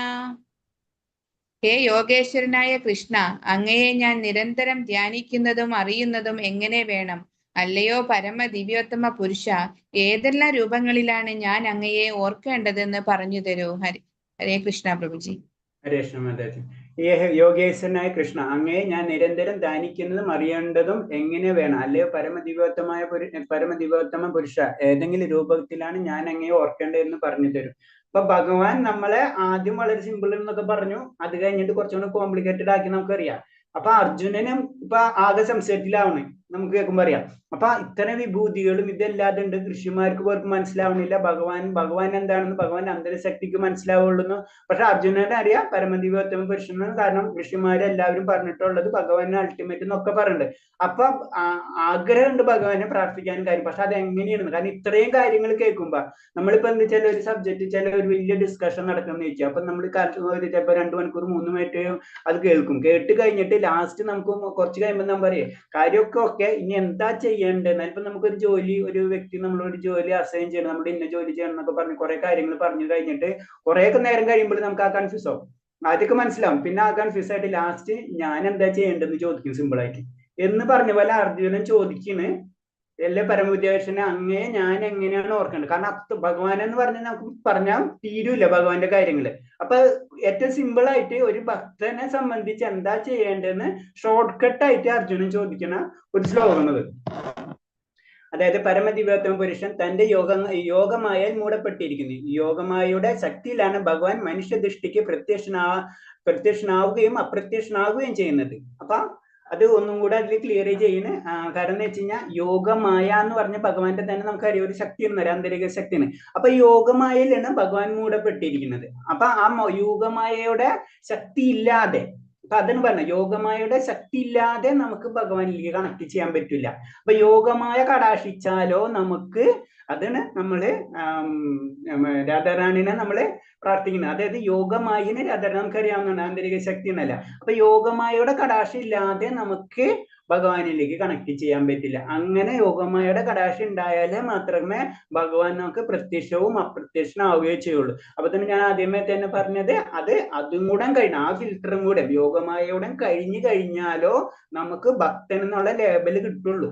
ചുരുക്കി പറഞ്ഞു കഴിഞ്ഞാൽ അവിടത്തും കൂടെ നമ്മൾ പറയില്ല, ചിലടത്ത് കൺസൈൻമെന്റ് നമ്മളൊരു എയർപോർട്ടിൽ പോകുമ്പോൾ പലയിടത്തും ചെക്ക് ചെയ്ത് ലാസ്റ്റ് നമ്മൾ ടിക്കറ്റ് കിട്ടണ വരും എന്ന് പറഞ്ഞ പോലെ ടിക്കറ്റ് ഉണ്ട് നമ്മുടെ, അത് യോഗമായ കൂടെ ആ ക്ലിയറൻസ് കിട്ടണം. അതിന് എന്നാലേ നമുക്ക് ഭഗവാൻ ശരിക്കും പ്രത്യക്ഷമാവുള്ളൂ. അത് പ്രത്യക്ഷമാവും അപ്രത്യക്ഷമാവും ചെയ്യുന്നത്. അപ്പൊ ആ യോഗമായയിൽ മൂടപ്പെട്ടിരിക്കുന്നതാണ് ഭഗവാൻ. അതിന് ആന്തരിക ശക്തി അല്ലെങ്കിൽ യോഗമായ എന്ന് നമ്മൾ പറയുന്നത്. ഇൻഡയറക്റ്റ് ആയിട്ട് ഇത് നമ്മള് രാധാറാണിനെ നമ്മൾ പറയേണ്ടത്. അടുത്തത് 18 മാതാജി.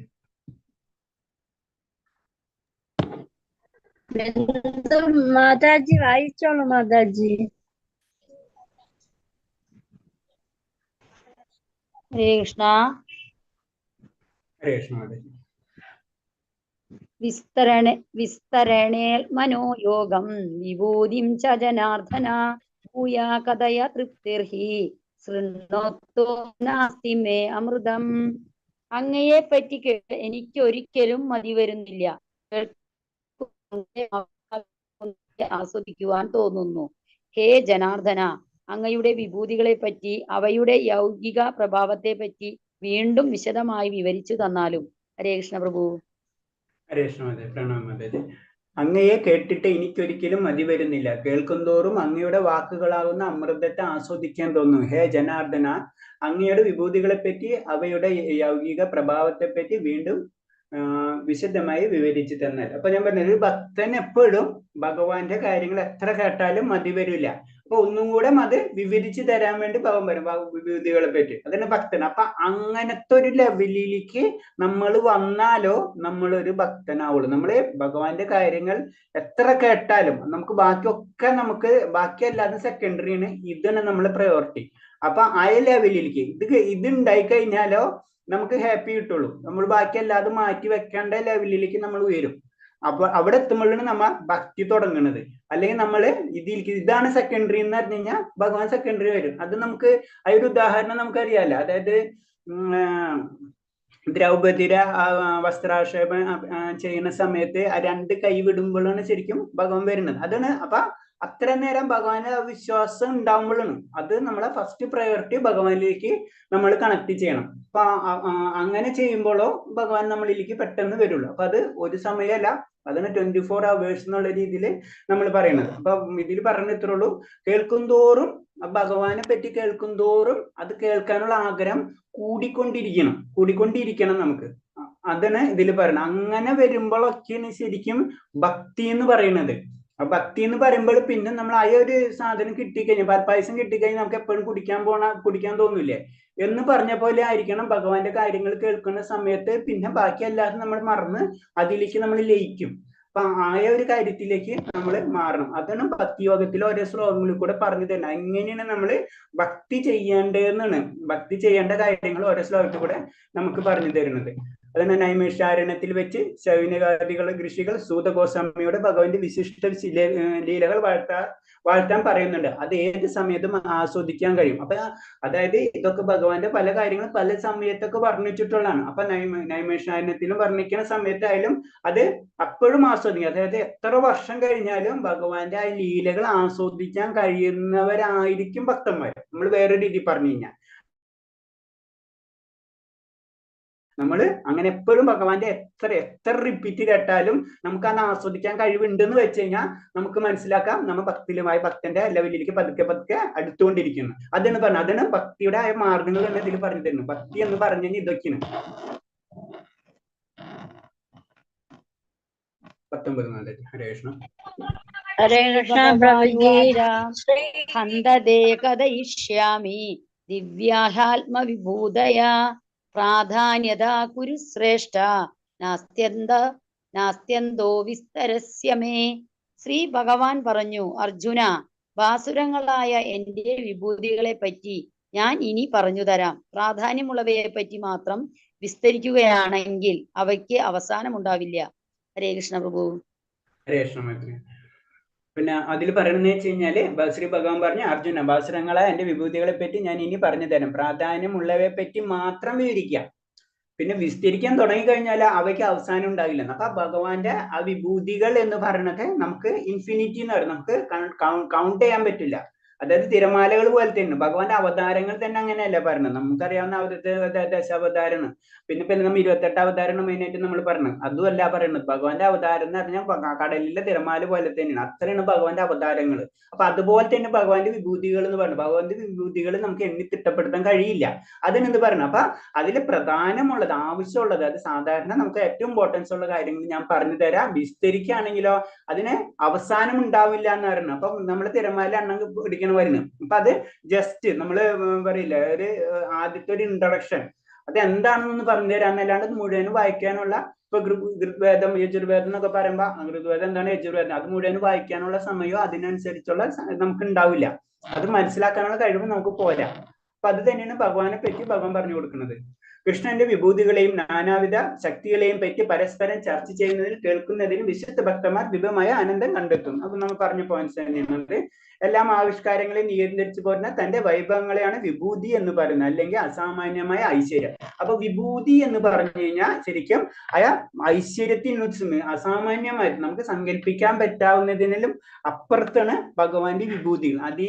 ഐശ്വര്യമാണ്. അതിനാണ് നമ്മൾ വിഭൂതി, ഭഗവാന്റെ വിഭൂതികൾ എന്ന് പറയുമ്പോൾ ഭഗവാന്റെ അസാമാന്യമായ ഐശ്വര്യത്തെ പറ്റി വർണ്ണിക്കുന്ന കാര്യങ്ങളെയാണ് നമ്മൾ വിഭൂതികൾ എന്ന് പറയുന്നത്. അതാണ് എല്ലാ ആവിഷ്കാരവും നിയന്ത്രിച്ചു പോരുന്ന തന്റെ വൈഭവങ്ങളെ വിഭൂതി. കാരണം അതിന് ഉദാഹരണം എന്ന് പറയും, നമ്മൾ വേറെ രീതി വിഭൂതികളെ പറ്റി പറയുമ്പോൾ വേണമെന്ന് വെച്ച് കഴിഞ്ഞപ്പോ നമുക്കറിയാം എല്ലാ ഗ്രഹങ്ങളും ഒരു നമുക്ക് പത്രം സയൻസ് അറിയാം അല്ലെ, സൂര്യനുണ്ട്, അതിന് ചുറ്റും ഭൂമിയുണ്ട്, ഇതതിന് ചുറ്റും കറങ്ങിക്കൊണ്ടിരിക്കണം. അപ്പൊ അത് നിലനിൽക്കുന്നുണ്ട്. അപ്പൊ അതിനൊക്കെ കൺട്രോൾ ചെയ്യുന്നതാണ് ഭഗവാൻ. അതെന്ന് പറഞ്ഞാൽ എല്ലാ ആവിഷ്കാരം നിയന്ത്രിച്ചു പോരുന്ന തന്റെ വൈഭവങ്ങളെയാണ് വിഭൂതികൾ എന്ന് പറയുന്നത്. അത് സാധാരണ മനുഷ്യർക്കോ ഒന്നും ചിന്തിക്കാനും പറ്റില്ല. അതിന്റെ അപ്പുറത്താണ് ഭഗവാന്റെ ഐശ്വര്യം. അതിനാണ് ശരിക്കും വിഭൂതികൾ എന്ന് നമുക്ക് പറയുന്നത്. 20ാമത്തെ പ്രഭുജി. അഹമാത്മാ ഗുഢാകേശ സർവഭൂതാശയസ്ഥിതഃ അഹമാദിശ്ച മധ്യം ച ഭൂതാനാമന്ത ഏവ ച. ഹേ അർജുന, ജീവജാലങ്ങളുടെ എല്ലാം ഹൃദയത്തിൽ സ്ഥിതി ചെയ്യുന്ന പരമാത്മാവാണ് ഞാൻ. അവയുടെ തുടക്കവും മധ്യവും അവസാനവും ഞാനാകുന്നു. ഹരേ കൃഷ്ണ. ഹേ അർജുന, ജീവജാലങ്ങളുടെ ഹൃദയത്തിൽ സ്ഥിതി ചെയ്യുന്ന പരമാത്മാവാണ് ഞാൻ. അവയുടെ തുടക്കവും മധ്യവും അവസാനവും ഞാനാകുന്നു. അപ്പൊ ഭഗവാൻ ഫസ്റ്റ് വിഭൂതിയുടെ ഒരു ഫസ്റ്റ് ലൈൻ പറയുന്നതാണ്. അപ്പൊ എല്ലാ ജീവജാലങ്ങളുടെ ഹൃദയത്തെ നമുക്കറിയാം പരമാത്മാവ് പരമാത്മാ രൂപത്തിൽ ഇരിക്കുന്നത്. അതുപോലെ തന്നെ തുടക്കവും മധ്യവും അവസാനവും ഞാനാണെന്ന്. അപ്പൊ അതിൽ കൂടെ നമുക്കറിയാം നമ്മളിതിൽ സൃഷ്ടി സ്ഥിതി സംഹാരം നമുക്കറിയാം. നമ്മളതില് ബ്രഹ്മാവ്, വിഷ്ണു, അതുപോലെ തന്നെ ശിവൻ, ഇങ്ങനെയാണല്ലോ നമ്മളെ കൺസെപ്റ്റ്. പക്ഷെ അതെല്ലാതും ഭഗവാൻ തന്നെയാണ് ഭഗവാൻ ഈ ശ്ലോകത്തിൽ കൂടെ പറഞ്ഞു തരുന്നത്. അതിന് അങ്ങനത്തെ കാര്യങ്ങൾ നമ്മൾ ശ്രദ്ധിക്കും. അവയുടെ തുടക്കവും മധ്യവും അവസാനം. അപ്പൊ നമ്മളെ സൃഷ്ടിച്ചതാരാണ്, അല്ലെങ്കിൽ നമ്മളായാലും അല്ലെങ്കിൽ നമ്മൾ ജനനം മുതൽ മരണം വരെയാണെങ്കിലും അത് ഭഗവാൻ തന്നെയാണെന്ന് പറഞ്ഞത്. കാരണം എന്ന് വെച്ചാൽ നമ്മൾ ഓരോ പോയിന്റ്സുകൾ എടുത്തു നോക്കുമ്പോ പ്രകൃതി എന്ന് പറഞ്ഞത് എന്താണ്, ഭഗവാന്റെ സൃഷ്ടിയാണ്. അപ്പൊ ഭഗവാനല്ലേ അത്? അതെ, അതാണ് നമ്മൾ പറഞ്ഞ ഈ ലോകം മുഴുവൻ. അതിന് ആ ലെവലിൽ ചിന്തിക്കുമ്പോ എല്ലാതും ഭഗവാൻ. അതിന് തൂണിലും തുരുമ്പിലും ഭഗവാൻ ഉണ്ടെന്ന് പറയണതിന്റെ ആ പോയിന്റ് ഉള്ളത്. തൂണിലും തുരുമ്പിലും ഭഗവാൻ ഉണ്ടെന്ന് പറഞ്ഞു കഴിഞ്ഞാൽ എല്ലാതും ഭഗവാന്റെ സൃഷ്ടിയാണ്. അപ്പൊ ഭഗവാൻ എല്ലാത്തിലുണ്ട്. അതാണ് നമ്മൾ ഇതിൽ പറയേണ്ടത്. അതാണ് അവയുടെ തുടക്കവും മധ്യവും അവസാനവും. എല്ലാ ജീവജാലങ്ങളിലുള്ളതും ആ ജീവജാലങ്ങൾ ജനിക്കുന്നതിന്റെ കാരണവും മരിക്കുന്നതിന്റെ കാരണം നിലനിൽക്കുന്നതിന്റെ കാരണവും ആ ജീവജാലങ്ങളുടെ ശരീരവും അത് നിലനിൽക്കുന്നതൊക്കെ ഞാൻ തന്നെയാണ്. അതിന്റെ ഒക്കത്തിന്റെ അവസാനവും മധ്യതൊക്കെ ഞാൻ തന്നെയാണെന്നാണ് ഭഗവാൻ പറഞ്ഞത്. അത് വിഭൂതികൾ തുടങ്ങുന്ന ഭഗവാൻ എന്താണ് ഞാനെന്ന് നമുക്ക് പറഞ്ഞു കൊടുത്തിരുന്ന ശ്ലോകങ്ങളാണിത്. ഭൗതിക സർഗത്തിന് മുന്നേ തന്റെ സമഗ്ര വിസ്തരണത്തെ അദ്ദേഹം പുരുഷാവതാരങ്ങൾ എടുത്തിട്ടുണ്ട് അല്ലെ. അത് നമുക്കറിയാം. ഈ പ്രകൃതി ഉണ്ടാക്കുന്ന, അതായത് ഫസ്റ്റ് കാരണോദായ വിഷ്ണു, ഫസ്റ്റ് കാരണോദായ വിഷ്ണു, ഗർഭോദായ വിഷ്ണു, ക്ഷീരോദായ വിഷ്ണു, ഈ 3 വിഷ്ണുക്കളാണ് നമ്മള് പുരുഷാവതാരങ്ങൾ എന്ന് പറയാം അല്ലെ. അപ്പൊ പുരുഷാവതാരങ്ങളില് എടുക്കുന്നതിന് മുന്നേ അതാണ് ഭൗതിക സർഗത്തിന് മുന്നേ തന്റെ സമഗ്ര വിസ്തരണത്തിൽ അദ്ദേഹം പുരുഷാവതാരങ്ങൾ. അപ്പൊ ഈ ഭൗതിക സർഗം അത് പ്രകൃതി ഉണ്ടാക്കുന്നതിന് മുന്നേ പുരുഷാവതാരങ്ങൾ എടുത്തു. പുരുഷാവതാരത്തിൽ കൂടിയാണ് എന്തുണ്ടാവുന്നത്, ഭൗതിക സർഗങ്ങൾ അല്ലെങ്കിൽ ഭൗതിക ലോകങ്ങൾ സൃഷ്ടിക്കപ്പെടുന്നത് ഭഗവാന്റെ പുരുഷ അവതാരങ്ങളിൽ കൂടിയാണ്. അതാണ് ഈ ശ്ലോകത്തിൽ കൂടെ ഉള്ള ഇൻഡയറക്റ്റ് മീനിങ്. ഈ ജീവജാലങ്ങളുടെ സൃഷ്ടിയും സ്ഥിതിയും അവസാനവും കാരണം നമുക്കറിയാം എല്ലാതും ലാസ്റ്റ് ഭഗവാനിലേക്ക് തന്നെ ലയിക്കും, ഭഗവാനിൽ നിന്ന് വീണ്ടും ഡെവലപ്പ് ആവും, വീണ്ടും ലയിക്കും. അതും ഇതിന്റെ ഒരു മീനിങ് തന്നെയാണ്. പിന്നെ അടുത്തത് സമ്പൂർണ്ണ ഭൗതിക ശക്തിയല്ല സൃഷ്ടിയുടെ കാരണം. മഹത്തത്വം എന്ന സമഗ്ര ഭൗതിക ശക്തിയിൽ മഹാവിഷ്ണു ഉൾപ്പോവുകയാണ് ചെയ്യുന്നത്. അവിടെ ഭഗവാന് മഹത്തത്വത്തിന്റെ ആത്മാവ്. അപ്പൊ നമ്മൾ സമ്പൂർണ്ണ ഭൗതിക ശക്തിയല്ല സൃഷ്ടിയുടെ കാരണം. അപ്പൊ ഭൗതിക ശക്തി നമുക്കറിയാം ഭഗവാന്റെ ശക്തിയാണ്. ആ ശക്തിയിൽ നിന്നാണ് ഭൗതികമായിട്ടുള്ള ഇതെല്ലാം സൃഷ്ടിക്കപ്പെട്ടിട്ടുള്ളത്. അപ്പൊ അത് മാത്രമല്ല അതിന്റെ കാരണം. അപ്പൊ ഒരു സാധനം നമ്മൾ ഡെവലപ്പ് ചെയ്തു, ഇപ്പൊ അതിന് എക്സാമ്പിൾ പറഞ്ഞ മൊബൈൽ ഉണ്ടാക്കിയാൽ മാത്രം പോലെ അതിന് സോഫ്റ്റ്വെയറും കൂടെ വേണം. അപ്പൊ മൊബൈൽ എന്ന് പറഞ്ഞ ഭൗതിക ശക്തിയാണെങ്കിലും നമ്മൾ അതിനുണ്ടാക്കുന്ന സോഫ്റ്റ്വെയറിന് ഭഗവാൻ നമ്മൾ ചിന്തിച്ചു. അപ്പൊ ഇത് ക്ലിയർ ആവും. മഹാവിഷ്ണുവിന്റെ ഉൾപ്പുകയാണ് അതിൽ ചെയ്യുന്നത്. അവിടെ ഭഗവാൻ മഹത്തത്വത്തിന്റെ ആത്മാവ്. അപ്പൊ അതിന്റെ ബേസിക്. അപ്പൊ ഇതിലെ മൊബൈലിലെ സോഫ്റ്റ്വെയർ പോലെ തന്നെ നമുക്ക് ചിന്തിച്ചാൽ മതി. അപ്പൊ അതാണ് അതിന്റെ ബേസിക്. ആ സ്ട്രക്ചർ മാത്രമല്ല, സ്ട്രക്ചർ എന്നാണ് ഭൗതിക. അപ്പൊ ഭൗതിക ശക്തിയല്ല ഇതിന്റെ എല്ലാത്തിനും കാരണം. ഈ കാണുന്ന അതാണ് നമ്മളെ ഇപ്പോഴത്തുള്ള സയൻസും ആത്മീയവാദികള് രണ്ട് തട്ടിൽ വരുന്നത് എന്ന് കഴിഞ്ഞാൽ ഭൗതിക പ്രകൃതി കൊണ്ടല്ല നമ്മൾ ഉണ്ടാവുന്നത്. ഭൗതിക പ്രകൃതിയിൽ ഒരു ശക്തി ഉണ്ട്, ആ ശക്തിയിൽ കൂടിയാണ് ചലിക്കുന്നത്. ഒരു ഭൗതിക പ്രകൃതിക്ക് തന്നെ ഒരു ശക്തി ഉണ്ട്, നമുക്കും ഒരു ശക്തി ഉണ്ട്. അപ്പൊ ആ ശക്തിയിൽ കൂടിയാണ് ഈ ലോകം മുഴുവനും ചലിച്ചുകൊണ്ടിരിക്കുന്നത്. അതാണ് പറഞ്ഞ സമ്പൂർണ്ണ ഭൗതിക ശക്തിയല്ല സൃഷ്ടിയുടെ കാരണം. അതിന് മഹാവിഷ്ണു ഉൾപ്പോകുന്നുണ്ട്. അത് നമ്മളെ അതില് ഗർഭോദായ വിഷ്ണുവിന്റെ കാര്യം പറഞ്ഞില്ല, അവിടെ ഓട്ടോമാറ്റിക് ആയിട്ട് ആദ്യം കാരണം വിഷ്ണു സ്ട്രക്ചർ ഉണ്ടാക്കണം. ഓരോ ലോകത്തിന്റെ ഒരു ബ്രഹ്മാണ്ടങ്ങൾ ഉണ്ടാക്കിയിട്ട് അത് സ്ട്രക്ചർ എന്ന് പറയാം. അതിന്റെ ഷേപ്പ് മാത്രമേ ഉള്ളൂ. പക്ഷെ അതിന്റെ ഒരു ജീവൻ ഓരോ യൂണിവേഴ്സിനും ഓരോ പ്രപഞ്ചത്തിനും അതൊരു ശക്തി കൊടുക്കുന്നത് അത് ഗർഭോദായ വിഷ്ണു. പിന്നെ ഒരേ ജീവാത്മാവിന്റെ ഉള്ളിലാണ്, അതിന്റെ ഉള്ളിലുള്ള ഒരു ജീവാത്മാവിന്റെ ഉള്ളിലാണ് പരമാത്മാവ് വരുന്നത്. അതാണ് അതിന്റെ കൺസെപ്റ്റ്. അപ്പൊ ഇതിന്റെ എല്ലാത്തിനും കാരണം മഹാവിഷ്ണു അല്ലെങ്കിൽ ഭഗവാൻ എന്ന് നമുക്ക് പറയാം. 20 ഹരേഷ്ണ 20 ആയിട്ടുള്ളൂ. സ്ലോയില് പോണം നമ്മള്. ഹരേഷ്ണ അടുത്തത് എത്ര സ്റ്റോപ്പ് ചെയ്യട്ടെ ഞാൻ. ഹരേഷ്ണ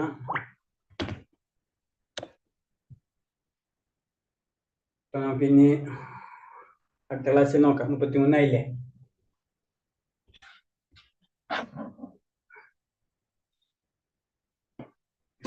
ഇനിയിപ്പോ അടുത്തത് നാളെ നോക്കാം നമുക്ക്. കഴിഞ്ഞില്ല. ഓക്കെ മാതാജി സ്റ്റോപ്പ് ചെയ്യട്ടെ. മാതാജി ഹരേഷ്ണ മാതാജി ഹരേ കൃഷ്ണ പ്രഭു. സ്റ്റോപ്പ് ചെയ്യാൻ പ്രഭു. ഡൗട്ട് ഒന്നും ഇല്ലെങ്കിൽ എന്തെങ്കിലും ഡൗട്ട് ഉണ്ടെങ്കിൽ ചോദിക്കുക, അല്ലെങ്കിൽ നമുക്ക് സ്റ്റോപ്പ് ചെയ്യാം. ഇത്രയും പറഞ്ഞ ശ്ലോകത്തിൽ നമ്മൾ 10-11 ശ്ലോകം എടുക്കുന്നത്. പിന്നെ ആ ക്വസ്റ്റ്യൻ ആൻസർ നോക്ക് നിങ്ങൾ. പിന്നെ എന്തെങ്കിലും ഇട്ടെങ്കിൽ വോയിസിടെ എന്തെങ്കിലും പറഞ്ഞാൽ മതി. ആ ക്വസ്റ്റ്യൻ ഇട്ടിട്ടുണ്ട് നമ്മളെ ക്ലോസ്ഡ് ഓപ്പൺ ബുക്കിന്റെ. ഇത് വായിച്ചു നോക്കാം കേട്ടോ. അത് ആൻസർ ചെയ്യാം. 800 വേർഡ്സ് അല്ലേ എഴുതിയിട്ടുള്ളൂ. 800 വേർഡ്സിൽ എഴുതണത് ഇത്തിരി കൂടുതലാണത്. ശരി. പഞ്ചകൽപതരൂപച്ച കൃപാസന്ധ്യാവച്ച പതിനാം പാവനോപി വൈഷ്ണവേപി നമോന്നും അനന്തകോടി വൈഷ്ണവ ഭക്തർക്ക് ജയ്. ഹരേ കൃഷ്ണ കൃഷ്ണ ഗുരുദേവ് ജയ്. ഹരേ കൃഷ്ണ. ശരി. ഹരേ കൃഷ്ണ. എല്ലാവരും ഹരേ കൃഷ്ണ. Thank you. ഹരേ കൃഷ്ണ. ഹരേ കൃഷ്ണ പ്രഭു. ഹരേ കൃഷ്ണ. ഹരേ കൃഷ്ണ. ഹരേ കൃഷ്ണ. ഹരേ കൃഷ്ണ. എല്ലാവരും ഹരേ കൃഷ്ണ.